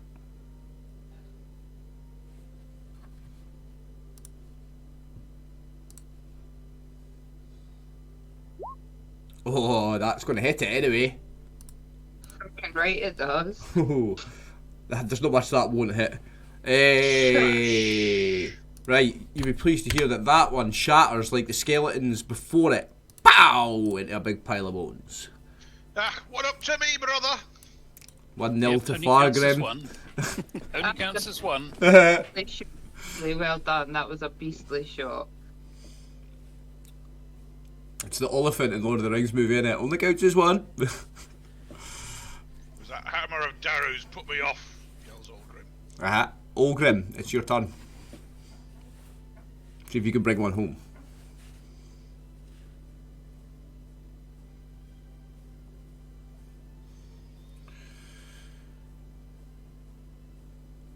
Olgrim swings the warhammer, boom, cracks this one in the skull. Let's see the damage. 7 damage. This one's still going. Ha! Fargrim's unimpressed at his brother. You got a weakling, brother. Fargrim's got 5 feet of movement. Ooh, can he get round that thing? Because that is a big pillar from the ground. He doesn't have a second attack this round. Oh, he doesn't have 2 attacks this round, you're right. Yeah, okay, it's Eleonora then. Can Eleanor get the big thing with her staff? Yeah, because if you look at squares, right, that's your diagonal square. Oh. That's your straight in front of you square, that's your diagonal square. Yeah, you can hit it. Yeah, you can swing at it. Whether you hit it or not, it's up to the dice.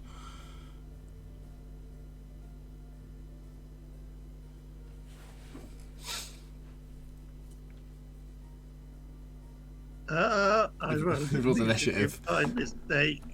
If you can remember, she's still on 11, so that doesn't matter. Yeah, it's not changed.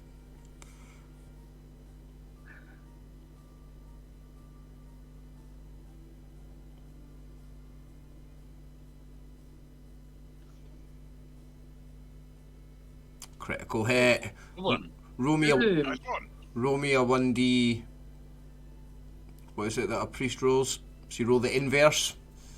1d6, is it? So a priest hit dice is 1d8, so yeah, you roll 1d6. Okay, still. Critical hit, double damage. 10. Yeah. No, that was a different roll. That was to see if you got the critical hit. This is the damage roll. The next one's the damage roll. Ooh, max 14. So that was Eleonora on this thing here, yeah? Yes. Ooh. I made the right decision, didn't I? So Eleonora's staff goes, hits this thing on the top of the skull, and you see the spine, a vibration go all the way down the spine, and as the spine vibrates, each rib vibrates, and little chips and cracks fall off each one as the vibration goes all the way through the thing. She really shook it to its core. Olgrim doesn't have that second. No, he has 2 attacks. He doesn't have the third attack this round, so he has this.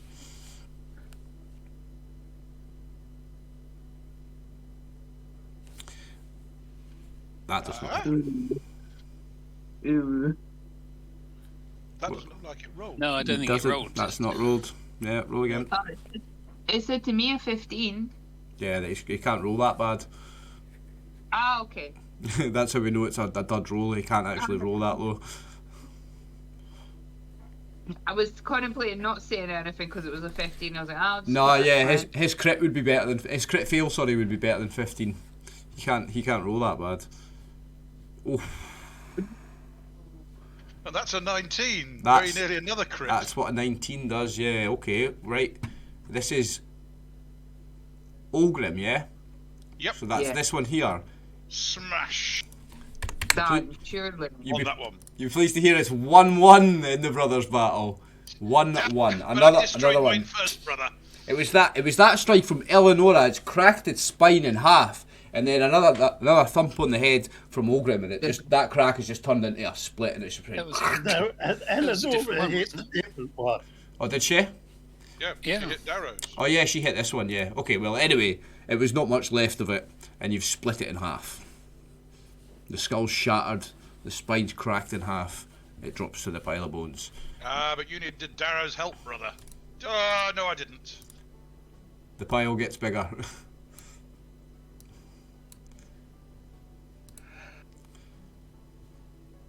As long as it's just sitting there and not an animating. No, I'll move it out of the way. It's literally just for flavour. I'm just making a pile of bones get bigger and bigger. It was too hard for me to see all the people. Yeah, I've moved it out of the way. It's the same colour as everybody, so yeah, it's bad on the eyes. I've moved it out of the way. It's just for flavour. I just wanted to get a pile of bones getting bigger and bigger.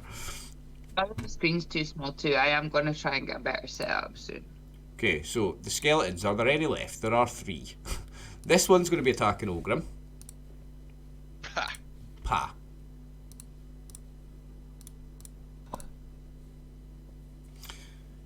That is... Does that not hit? Yeah, It does hit, it does hit, it does hit.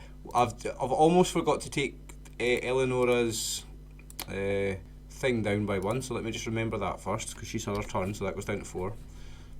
Right. This is the third round, so Yeah. it's down to 4 at the Yeah. moment. So you take damage. Alright, okay. Aye. It'll not be crazy damage, it's a skeleton with a sword. It's a poor quality sword as well. A very poor quality sword, he's done 1 damage. Yeah, see what I mean? It nicks you on the end of your finger, chops the end of your fingernail off. Cut your fingernail too short. That's what 1 damage looks like. When you cut your fingernail too short and you dig into the flesh a wee bit. Or when you bite your nail and you actually end up tearing a wee bit of skin and it goes all the way down the side of your finger. That's what 1 damage looks like. no, she's used too. That's what 1 damage looks like. Stepping on a Lego. That hurt. That's a bad one, like. Right, okay. So that's the end of the round, was it? No.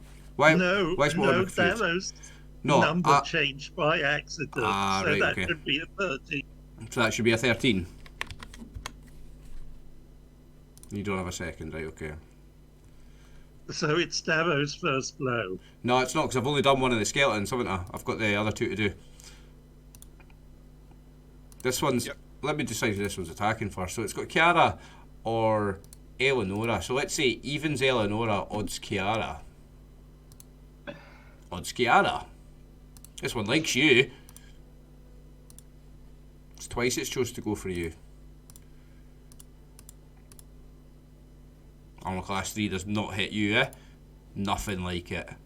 So That's all. so the third one's got a choice between you and Andy McCarr, but Andy McCarr's been trying to hit this one, so I'm going to say it chooses Andy McCarr rather than making it roll.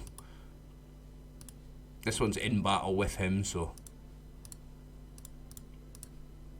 A 17's not going to hit you. And that is a roll. I've rolled a 2. That's what happens when a skeleton rolls a 2. Nothing. Right, so that's the skeleton's turns over, so... We are at Darrow, yeah. 1 attack this round, Darrow. That's it. 2 attacks this round for Darrow, though. No, it was 2 last round, wasn't it? It's No, no. this is round 3. This is. He's only had 1 attack with this. Right, so I Yeah. need that. Weapon So so yeah, I far. shouldn't have deleted that other one. So you should have a 1 on 17 as well. Yeah, that's right. Okay, so that goes there. Okay, got you. Sorted. All fixed. So you got your first attack this round. I take it you're swinging at the big monster thing instead of a skeleton, yeah? Rah, rah, rah.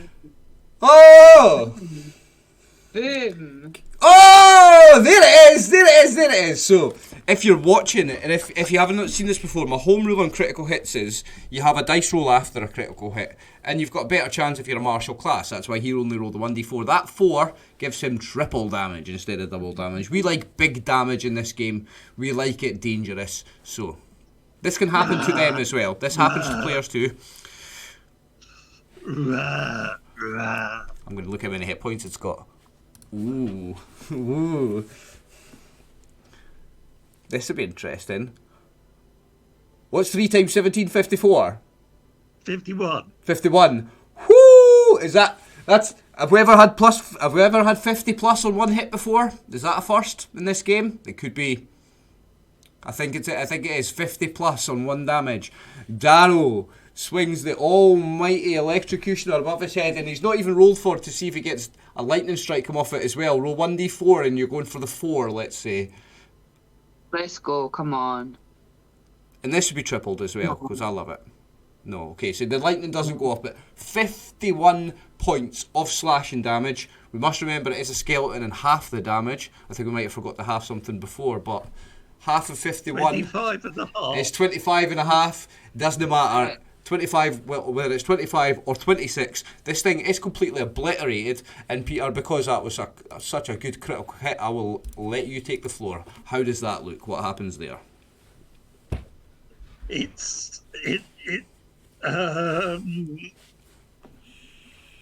The shark jaws, the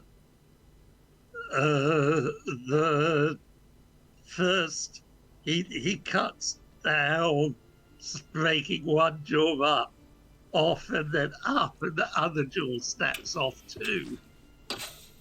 Smashes its 2 jaws off. Beautiful, beautiful. Slices through it like as if it weren't bone, like as if it were flesh. He does so much damage you don't even notice he's doing half damage. Right. That were going to be the decider, Darrow. Why'd you get rid of it? It was triple damage halved. What's triple damage halved? Now we're really getting into maths. Is that 1.5 damage, is it? 1.5, yeah. Solid. Fucking solid. So it wasn't 51 damage after all. No, yes, we've still not done a 50 plus. But still, you rolled 51 damage. That's impressive. It was only halved because it was a skeleton. You still rolled 51. It's impressive. Right, so that's that out the way. Pile of bones gets bigger.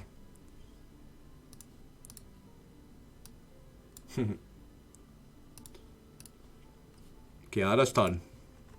You've got 2 skeletons within melee range of you. Alright, just 1 second. More moving around space now than you had before, I suppose. A little bit. 2 seconds. Right. You're still in a line, like. Hey, So attack this. thank you. The one that I attacked last time. Which is this one, isn't it? The one that's right in front of me. Yeah, go for it. Radamanker's got one in front of him and there's one in front of me. Yeah. Still got +1? You have, yes. Yeah, it's six rounds, isn't it? 6.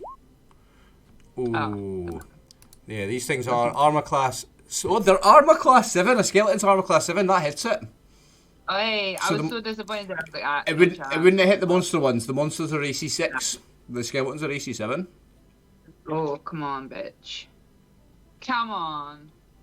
Oh, fuck off. 2 damage. Halved is 1. One damage. 1 damage. Oh well. You take a wee chip off it. I'm maybe just mocking it because it keeps missing me. Winding it up. A wee chippy chip. Aye. You're teasing it. You're just fencing with it. Right, okay. Ogrim's turn. No, because that would be his third, so there's no third or That third. would be his third. So Okay. It's not his turn. These things are deed, so I can take them out. Charlemagne's turn. Charlemagne doesn't have this turn. Charlemagne fumbled. Yep, so we take that off and he's back in the action next round. So Darrow has a second attack this round. And you can he easily takes use it. A 5-foot step Mm-hmm. Sorry, guys, 1 sec. All good. and this. That one there. Kara's winding it up, poking it with a scimitar, and Darrow's just going to go, stop fucking around, girl. Boom! I'm just teasing it because it's been missing me. Well, let's see. They might.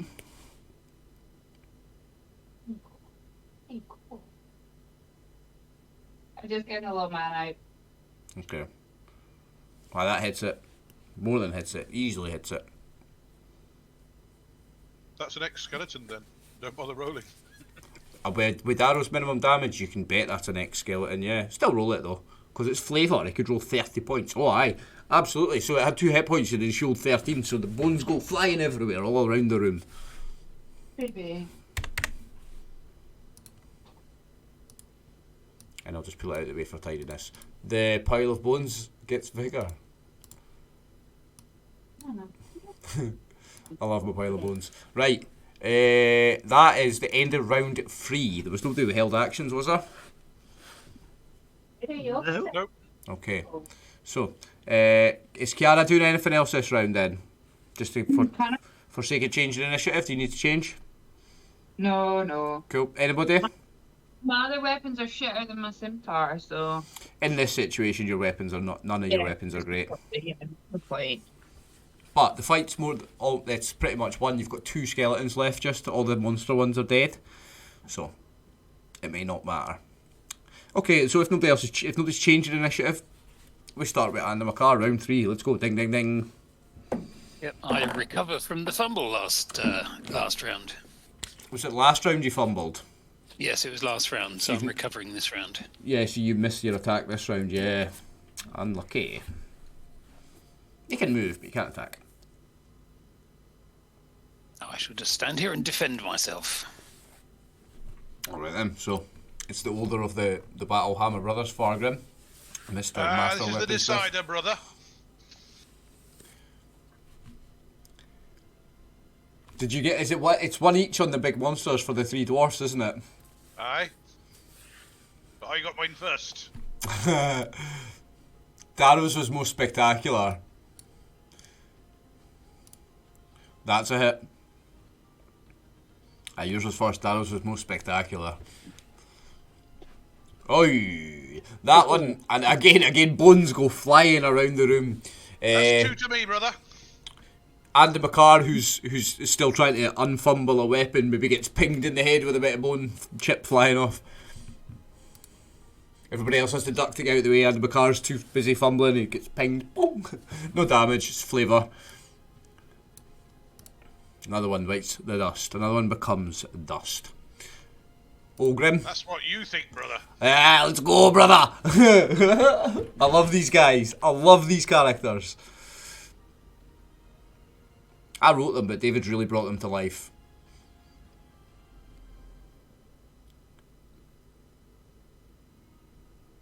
That's a hit. Is the last kill gonna go to Ogrim? Oh yes, it is. Aye, we're even, brother. Oh ho ho. So, the last of the skeletons is just inanimate bones lying on the floor now. You've got this huge, crazy pile of bones now. And I'll put it in its proper place. I'll put it there actually, just for flavour. Go there. How far down are various people?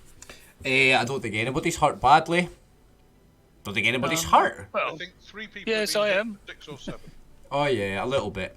A couple of you are a little bit hurt. Nobody's really badly hurt. How far down is Fargrim?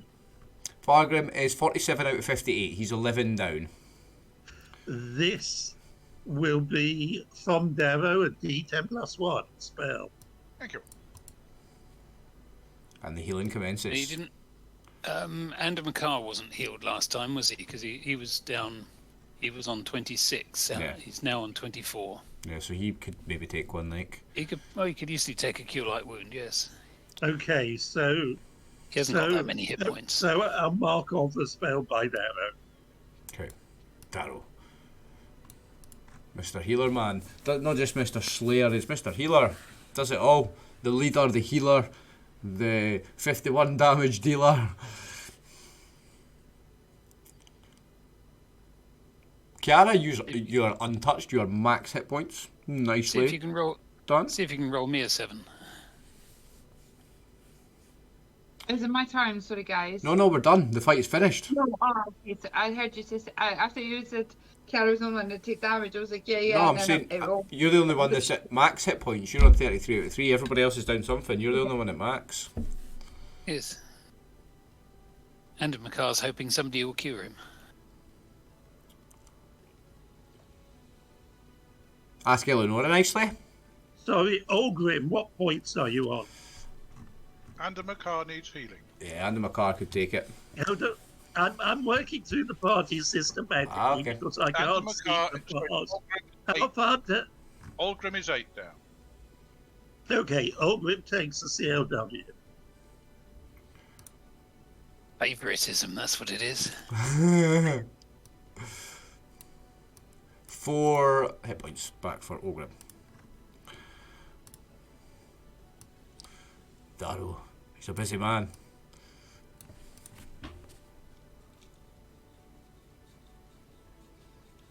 you want to take the skull and crossbones off Ander Makar? Yeah. I'll keep Eleanor's blessed thing up because we're in a dungeon, so we'll stay in rounds real That's time. the front rank.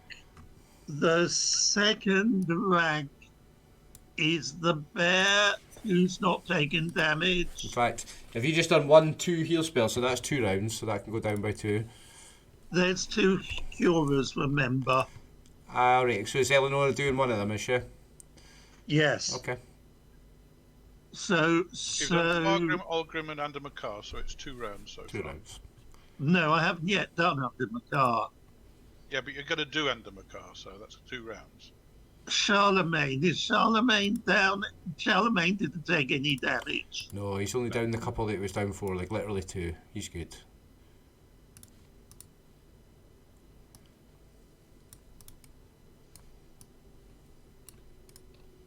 On 9.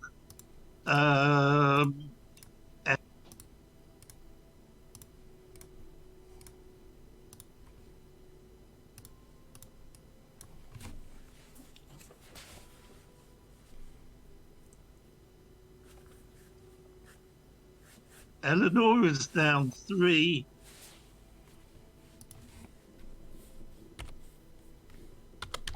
What's Kiara down? None. None. She's the only one that's down, none. So there's the CL.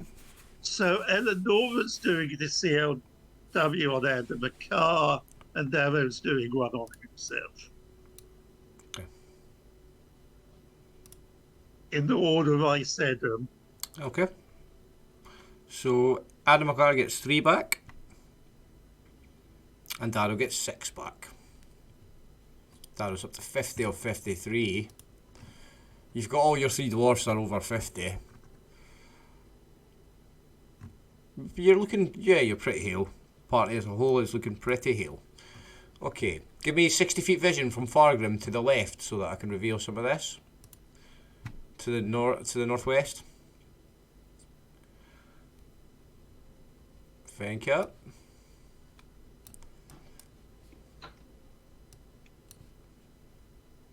This bit of passageway, not passageway, but there's a 4 feet difference in floor level to my right here. So Yeah, give me the 60 to the northeast as well, David. So I just had to move the screen a bit. Yeah, it's annoying you can't move the screen while you're in the arrow view, eh? Or you do it with the scrollers at the bottom. Right, okay. How do you guys move your screen for your map? Grab it and move. No, can't do that. I have to use If you've got the arrow selected, Tammy, and then you hold down the right mouse button and drag. Yeah, when you're on the pointer, you can use the right mouse button and drag. But see, when you've got the little arrow tool out, you can't do that. So you have to go back and switch things. It's a pain. I've been fighting with this little fucking sliders at the top and the side. Are you using the sliders to move around the map? Yes, that's why I'm always like, hold on, I can't find us. Aye, right click and drag it around. Did you not know that? My days. Sorry. Nope. Sorry, guys. Well, sorry for not advertising. oh yes, oh yes. I didn't know that either. No. Are you doing it the hard way as well? Oh my days. Not the one. Okay. So this 4 foot slope to my right. Yep, it's rubbly. It's not so much a slope, but like a rocky kind of half incline. Like it's not a straight ledge. It's a ledge, but not straight. You know that thing that that Legolas does. He goes skipping up the fallen boulders. Why Can don't I we can I just- do that? Can I do that up these and see what's at the top there? Give me If you a want, lad, I'll tumbling lift you check. up if you want. No. Bonus RP points for Legolas shit. You know this. Trevor knows this. Trevor loves a Legolas move and he gets extra XP for them because they're amazing. I love them. Do a Legolas, mate. Let's go. They were Just land trying to sharks, find the, not um, elephants. Just trying to find where it is on my Proficiencies. It's on the left somewhere. proficiencies. They're down here somewhere, aren't they? It's on the left. I remember that much. Yeah, here we go. Here we go. This is your stumbling roll, is it? Yes, If it you- is. Judging by previous efforts, yes, it is. Oh no, it's stumbling. So all that practice, Adamanka. Adam McCard does a wee Legolas move and he runs up the bricks and the rubble. And you find yourself up here now. I'm going to move these to a different bit then. Clear up the map again. Okay, so you find yourself up here, Andy McCarr, on a ledge. I'm going to do some revealing of the area.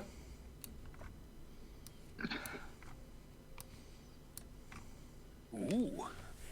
I wonder what that is. It's probably a Death Knight's armour waiting for somebody to fill it.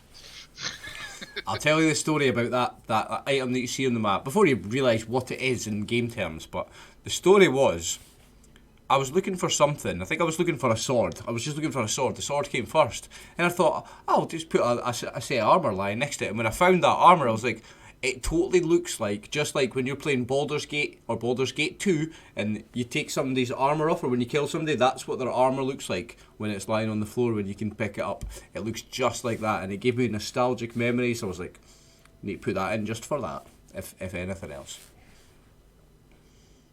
I started Baldur's Gate, but I'm going to have to finish it. Oh, it's so good. There's some items up here. I was going to say, while people are just looking out of game, how do you reckon we've got like an hour left? Do you want to play another hour, or do you want to finish earlier?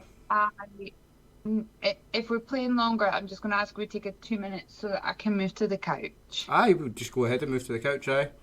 We'll take a Is 2 that minute okay? break, yeah. I'll don't need to change screens, I'll just cut out Sorry, the bit where, guys. yeah, I'll just cut out the cams messing up in post, it's fine. Go ahead. Get comfortable, Tammy. Yeah, get comfortable. If we're gonna play another hour, especially get comfortable, yeah. So I'm going to see any longer, guys. I'm sorry. It's all good. And we're back. Okay, Sorry, folks. it's alright. Get comfy, we're gonna play for another hour. So, Adam McCarr, you tumble up the little rocky bit and you see over here what looks like a set of armour and a large sword lying on the floor. Oh, well, I'll move a little bit closer and see, so I can. Not too close, just in case they animate. As you get a bit closer, you see there's no body inside the armour. It's just a rusty set of full plate armour. It's full plate, but it's rusty and doesn't look in good condition. The sword is a big two-handed sword, again in rusted, old, not good condition. Told you not to get excited. So it's just some adventure that's died here, and probably the bone. We've just killed killed its skeleton. It was literally just I liked the tokens and I wanted them to be on the map. I thought they looked cool. I'm going to zoom in for a little bit. Okay. I can't wear armor anyway, so. And it's all rusted. Full plate, but it's rusted, yeah. And there's nothing else up here of any No, note. there's nothing else of note up here. If it was one of the Battle Brothers that was up here, he might be able to tell you if it was worth taking for salvage, if it was going to be worth taking, but Andy McCard knows nothing about it. Seems You to be, could shout down. it's human or elven sized is what Andy McCard would tell you about it, and it's rusty. That's as much as he knows. Well, if it's only human or elven, it's not really worth keeping then. Yeah. Let's check these things. Oh, These passages to the north. Can I just get down without doing anything fancy? Can I just Yeah. scramble down the? Yeah, no need to roll anything. Yeah, so we check the passages to the north. Dead end. Ooh, not a dead end. I think That's good. Yes. we Yes, form that's- up and head that way. Don't get too excited. Don't get too excited. Sorry, folks. Sorry to disappoint you. It's back here. Now, In that case, we'll have to make our way around the corner. you should have only a very thin strip of unrevealed there, do you? Yeah. Yeah. Yep. And you'll reveal that just now, actually. Is there another passageway? Ah, Oh, yes. Another passageway. Right. In that case, we will make our way slowly forward, with the party following us. Wait, And wait, how- I'm and- sorry. and- Okay. We're moving And up how- here, Tammy. We'll make our way slowly up here, and just hope we don't hear clanking armour. Hold on, Ken. I'm just wanting to move the map. Other than their own armor, of course. Yeah. I'll wait till everybody's in, and then. Our we armour go- doesn't clank, lad. That's it. It makes swishing noises. I am thinking we need to wait. Give me 60 feet from Fargrim and Ogrim. Thank you. We need to prepare where it's getting dangerously close to where the Death Knight was. Right, Kiara's maybe going to start paying attention because so far these dwarves have been bang on, and we are in their territory, and she doesn't want to die. Well, you should have not very much that's unrevealed on the map now. And if I shift ping, this is where you met the Death Knight before. That's where it cast the Fear Ward thing. And this And is we where you don't- are now. Yeah. No, So well this what- is where you are now. We think that's probably a connection to the area where we saw the Death Knights. The question is, was it coming up from the southeast or was it coming up from the northwest? Aye, well, I think we need to do the various precautions we discussed. And I do wonder whether we have time for Death Knight combat. Oh, don't worry about time. I'll worry about time. well, if we don't have time for Death Knight combat, we won't meet it. You can do yeah. straightforward. I'll worry about the time. I'm God's member, no you. I'll worry about the time. Right. So there were various potions people needed to be ready to grab. Yep, the two dwarves will kind of have their potions ready to drink. I have one protection from evil spell if anyone would want that. We're prayer, Then prayer and Barakthan's blessing. Sorry, what did you say, Tammy? does the protection against evil only cover one person? Yeah. Yeah. Yeah, I think there's a higher level spell protection from evil 10-foot radius or 15-foot radius. So there is a higher level spell that gives you an aura around you, so it covers other people too. Yeah. Same spell but Yeah. higher level. Wasn't And sure the blessing. paladins walk around with that effect. Paladins walk From around the with that beginning. effect on from the beginning, yeah. Who would need it the most then? And then we could, if we want to use it, we'd maybe decide, is it going to be one of the guys that's like up front likely to take it, or should we give it to someone Yeah. Well, Sure. there's no point in putting it on us because that stops them from getting to you. We're going to go and get it, says Orgrim. It does Doesn't it help give you protect a you from better- fear and things. Does it? To some Well, extent. I'm not frightened of skeletons. Well, we've got these potions of speed in case you want to run away very fast. The potion of speed seemed to be more relevant to an elf. Does potion of speed gives then you again- doubles your attack speed, doesn't it? Yeah, and again, the dwarves are the battle brothers are the ones that do the really serious damage, and have Did the lots of one- blows. The But they were Hey. going to be having giant strength potions. I was going to Right, say, yes. I'll remember that Kiara has enlarge as a spell also. Yeah, with preparation, that's a handy spell. If you think about your biggest hitter, if you'd done enlarge on Darrow, he would have had 70% more damage on that 51. 51 plus 70% is about 70, 80 damage. The dwarves at the front especially should remember that she's got that. When you're thinking about I'm sorry. We're dwarves.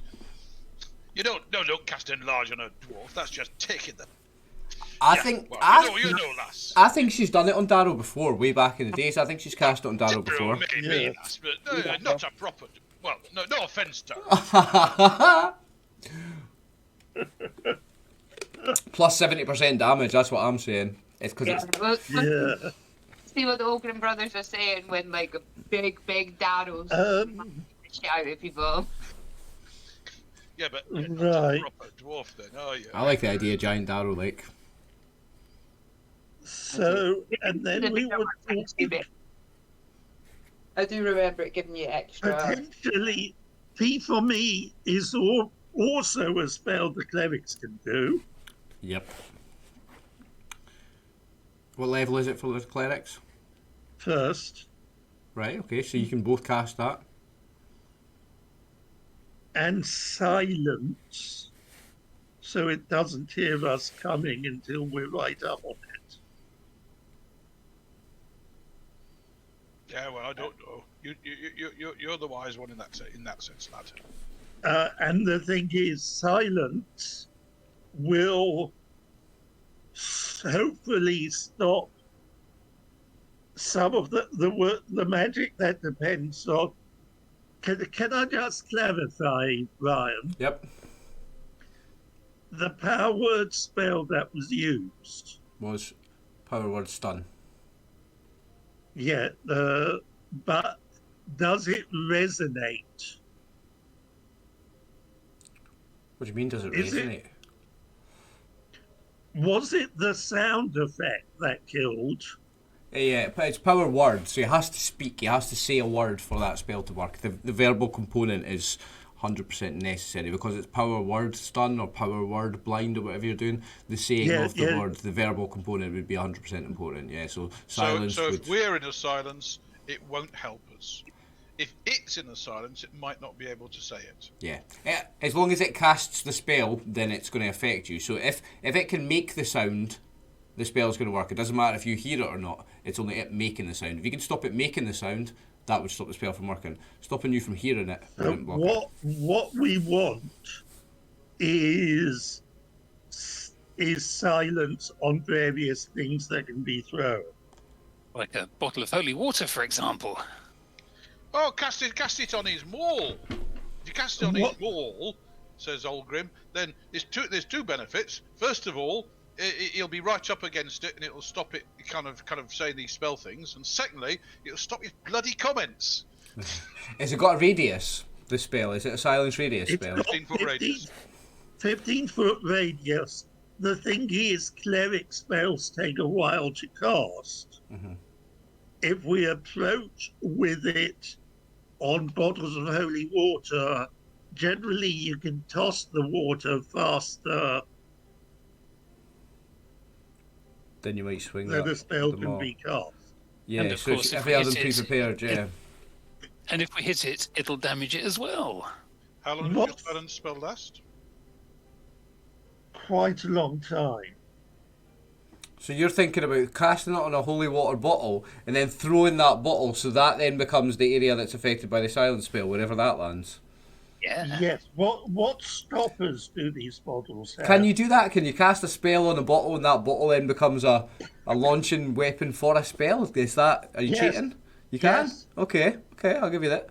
I suppose you could cast it on an object and throw that object into a room, eh?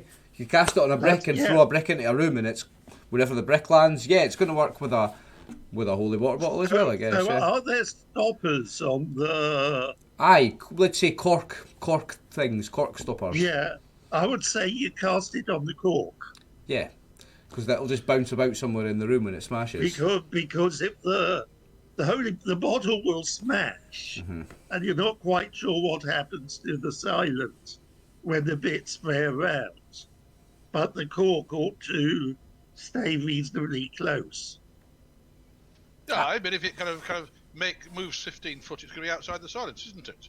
Whereas if you cast it on his hammer and he's up there fighting it, It's just fucking there the whole time right up the front. yeah. Yeah.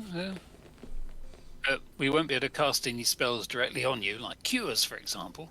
Why not? You're going to be outside the silence. Yeah, but touch. Cure is by touch. By touch, you have to be inside the silence radius. But you can do that later, though. You can get rid of the hammer and do it later. So does one of you have a hammer as a missile weapon? No. He's got them all. I've got 2 warhammers. But if you cast it on me on his maul, and he goes in and fights it, it's going to be inside the silence, isn't it? So it won't be able to cast verbal spells. But you got to run in. Aye! Weren't you talking about giving him a haste thing? I thought you were taking the giant strength. But if you You want talked about to, giving him a speed thing. You said it was great for running. I mean, granted, the elf was talking about running away. Listen, He's only an elf. I don't give you any penalties. Should we homebrew a mechanic for mixing potions? If you drink 3 potions at a time, should there be a chance that they have a violent reaction inside you? yeah. There is. There Dwarves is. are not going to drink 2 potions at a time. Now, do we, as characters, know about the aging effect? What, from potions of speed? I don't know. The Battle Brothers aren't skilled adventurers, so you tell me. Darrow, you're level 6/6 now? Yeah. Yeah, you know about it. Just from your days on the road. Yeah, you're wise enough just and been around enough. Look long at the. enough now. Just look at the small print on the bottle. Caution causes aging. Yeah, let's see, there's a little small print on the bottle, yeah. Which is why got a little the first -1. Is it on one of the elves? Well, yes, we don't worry about such things. Yeah, because elves live 3 times longer than dwarfs. An elf can lose a year and it's nothing, eh? Yeah. It's not that much to a dwarf. And to save your asses in this situation, that 1 year is nothing in a dwarf's life. You live, what, a couple of 100 years, dwarfs, eh? Like 200, 250? It's even Well- more than that. Silence lasts 2 rounds per level. A Yeah. potion of speed lasts 5d4 rounds. Okay. So about 12 rounds for the potion. How long for a So spell?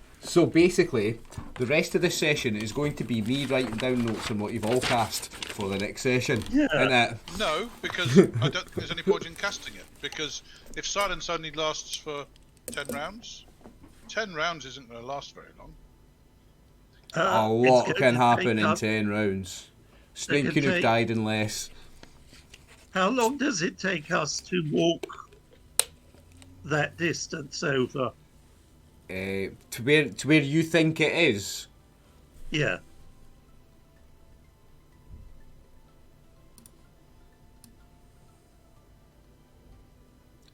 Two rounds. It's 2 rounds. 2 rounds for a dwarf, 1 for a human. All right. And Well, then- if you want to cast a silence and use a speed potion on Fargrim, then fine, and we will move on with that. Yeah. Yeah. Okay. Do that then. Right. You guys need to tell me what you're doing and how long it lasts, and I'm going to put up tokens and write notes, basically. Do we want to put a protection from evil on people? Let's check how long that lasts for each of us. I'm looking at the wrong book there. Basically, you're gonna take so many buffs here that the rest of the session will be us working out which buffs you've got before the start of the next session, I think. Protection going from evil lasts 3 rounds per level. 3 rounds, and is it the same both for clerics and magic users? So they're expecting to be coming across the Death Knight again any moment now, so they are drinking as many potions as they can and casting as many buff spells as they can to just make you guys faster, stronger, No, tougher. mage spell is only 2 rounds per level. Yeah, it's 2 rounds per level if I do it, so that would be 10 rounds. Yeah. So I think you're going with speed potions. Are you going to cast Enlarge on somebody? Is Cara going to do a Enlarge? No, because the Yeah, boys do it on Darrow. I think Darrow's the best if- shout for if- it as well. If we go Because into that- combat, it- yes, but at the present moment, we're trying to find a way out. If Fulgrim takes a speed potion, he's going to be going faster anyway. So he's going to look in the various entrances to try and find the way around this thing. Okay. So giant strength on Sorry. giant strength potions for Darrow and But the not other yet. dwarf. For the Yeah, time I think- being, if Fargrim has the speed and the silence, and just runs to there, and hopefully there's a passage that we can go on, and Yeah. hopefully we don't meet something else that we have to fight. But there's no point in doing anything else until we know that. Yeah. Okay? And he's going to have to sign signals because he can't talk to you because of the silence. So we agree the signals before the potion of the Oh, sign. I know what he means, says Olgrim. Right, Yeah. Darren. How long does giant strength last for? Oh, it's be quite a long while, I guess. And which One level second. of giant strength is it he's drinking? Because you've got a couple.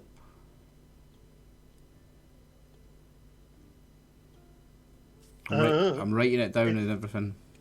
We've got hill giant strength potions, haven't we? Yeah, but you've got a higher one. Darrow's got one that's higher, I think. Yeah, I think I've got on my character sheet that I'm holding one that Yeah, I'm sure belongs Darrow. to the party. I'm sure Darrow's got like a Maybe- stone giant or something. I would probably. Don't you have like a stone giant strength? I've got fire giant. I'm tempted. Is that 21? Yeah. Giant strength lasts for 40 rounds plus a d4. Wow. Right. Roll a d4 then. Well, Well, you're not we're- drinking it, are you? Oh, you're not doing it now? Okay. He's having a quick sneak peek. Okay. Let's say, right, to make things simpler, you can hear it round the corner. You hear it clanking, clank, clank, clank, coming. You can't tell if it's coming on down the left way or down the right way, but it's coming, and you can hear it. Okay. So now is time. So in that case, we're quaffing potions. Yeah, oh yeah, Yeah. yeah. It's I'm not sure. it's unmistakably it's it again. You can tell you even get that little feeling of dread. Your all the hairs on the back of your neck are standing up. It's unmistakable. The Death Knight is just round that corner. Okay, well, Fargrim has had silence cast on him and is drinking a potion of speed. And is somebody casting protection from evil on him? Right, how long does the silence last? The silence lasts. 1 second.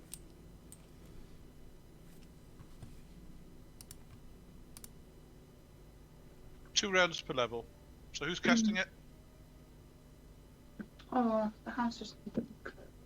Who's casting? I don't have it. Who's casting the silence, Peter? It's one of the Hello. clerics. So what level is Darrow?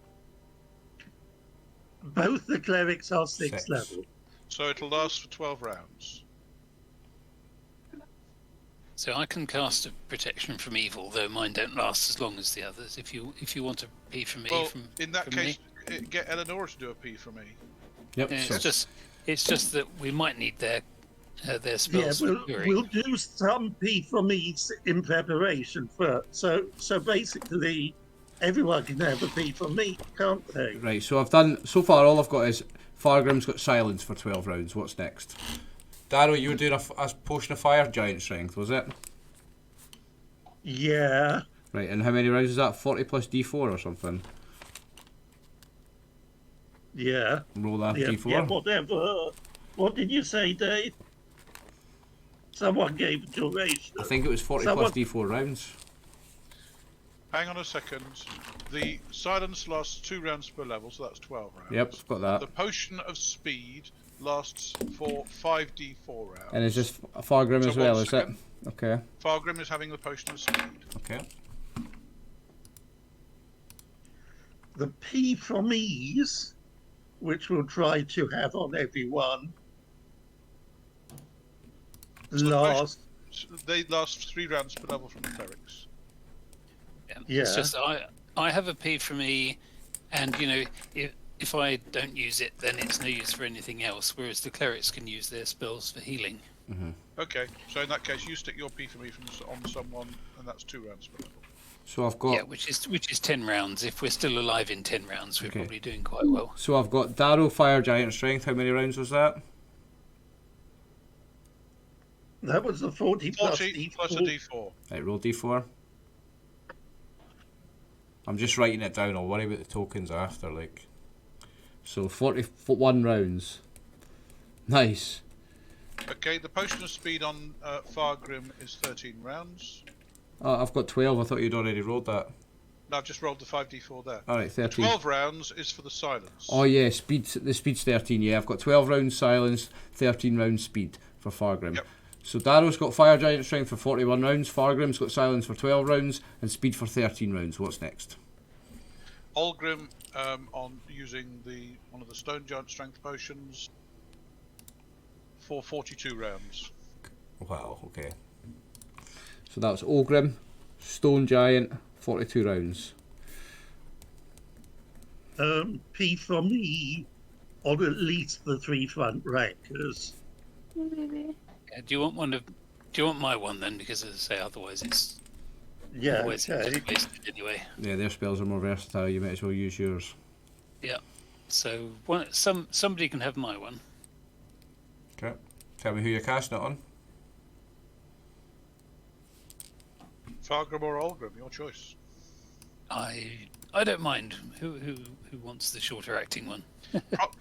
Well, stick it on Olgrim and stick the longer one on Fargrim. Because if they're Okay. subject to fear, then I think the PFE helps on the fear. I think so. Yeah. So in that case, Fargrim has Protection from evil. PFE 21 rounds, is it? Okay. 3 times 7. And Olgrim Who's has, level 7? Well, that'd be 18 rounds. Aye, 3 times level 6. Yep, 18 rounds. So that's... Fargrim's got 18 rounds. Sorry, Olgrim got how many on protection from evil? It'll be 10 rounds for the 10. one from me. Okay. Yeah, there's a P for me from Eleonora. Okay, who's that going on then? Darrow?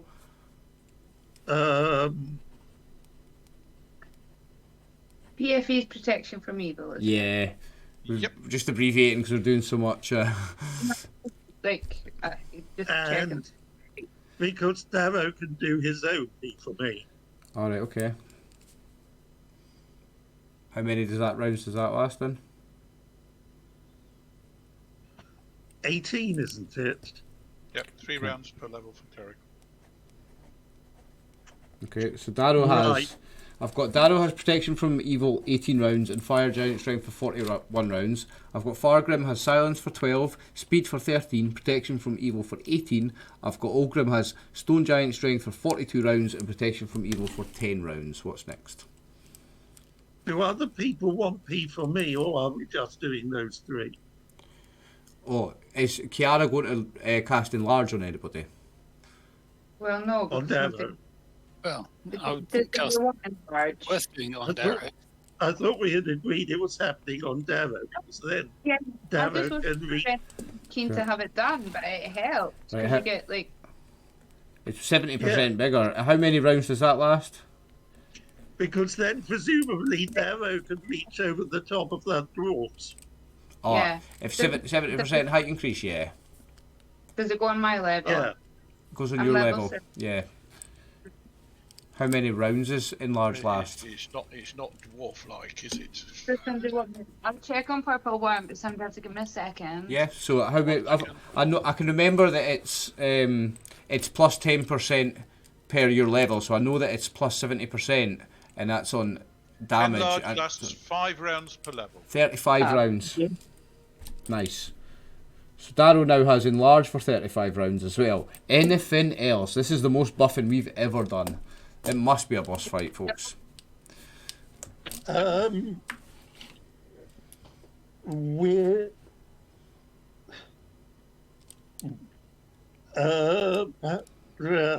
what's Parakram's blessing has to be left to, and prayer both have short duration. You'll do them when your initiative starts, won't you? The start of the Yeah. battle. Okay. Anything else? It's only Fargrim's took a potion of speed so far. Anybody else doing one of them? Well, not unless sure the car's going to drink it for Well, I don't know. It's not particularly worth buffing me up because I'm more likely to cast a spell. I'm not much good at fighting. To be honest. You only have to look at the mess I made of the last combat. I don't think it increases the speed of spell casting anyway. It wouldn't make a difference if you're going to be sitting casting spells. Doesn't allow you to cast 2 spells around though. I don't know if anybody found quicker, but it's five rounds per level. I don't think it would really do me a lot of good. Not really worth buffing me. Right, so I have Darrow's got 3 buffs, Fargrim's got 3 buffs, and Ogrim's got 2 buffs. Yeah, a potion of speed does not reduce spellcasting time. Yeah. Doubles attack rate though, doesn't it? It doubles attack rate and movement rate. The idea is to speed him so he can rush into this thing and kind of get it in a silence area before. Yeah. So we need our front rankers to have that kind of ability. Yeah. So you want. Yeah, and what item is the silence on? On his maul. We've cast it on his maul. Yeah. Right. You've got come round the other way.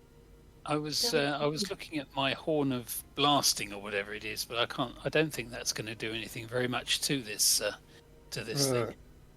Well, if we start losing, you can use it on the tunnel. Bury it in rock. Except that we can't get through. We know there's a way round. Yeah. Right. Okay. Ready to go? Ready to go? Yeah. Or, of course, we could send the Battle Brothers in and the rest of us could run round the other way. That's also a plan, guys. If you look at the map... Attack them from the listen, back. this is what I would have been doing. You've got... It's one guy. You're 2 groups, potentially. You could... Do you know what I mean? You could get either side of it. You think it's here. That's where you encountered it last time. And you know you've got one side goes in there, and you think that this one goes in there. So you could have half of you there, and half of you coming in from that side. But Just at saying. the moment, we don't know whether the exit is up here or here, perhaps. Yeah. Until we go there, we don't know. Yeah. No, we don't know for sure. I think we're probably better sticking as a group. I think. Go on. Sorry, guys. Okay. Stupid So that was 1 or 2 rounds of drinking potions and casting spells. So in that time, this noise that has been coming towards you is going to start coming into your vision, right? So what I'll do is I'm just going to reveal the rest of the map, or this bit of the map, because it's going to be obvious that it came round there. There might be an advantage to having some coming round behind it, because then it can only cast things at one or other group, but still.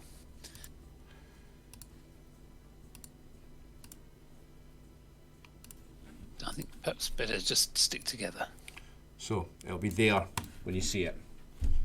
And At which point Fargrim charges. Every hair will stand up on your body, all of you, and the aura of fear is apparent. And Fargrim's going to charge, is he? Yep, that's the idea. Okay, so should we roll initiative then? And then we can just stop after initiative. We'll not get into the battle, but we can roll initiative. Yeah. And then when we get to the next session, we're ready to just fire in, yeah? I assume we're all kind of a little bit further along from where we are. Oh, yeah. You're moving as a group. Yeah, hold on. I'll catch everything up, guys. Sorry. I think I might as well roll for a magic missile. We'll hang on 2 secs. Yeah, Darrow's going to be further forward in this formation because he's going in. No one roll anything just now. Right, you can go ahead. You can feel free to roll now. I've taken the old ones off. Okay, I shall roll for a magic missile, I reckon.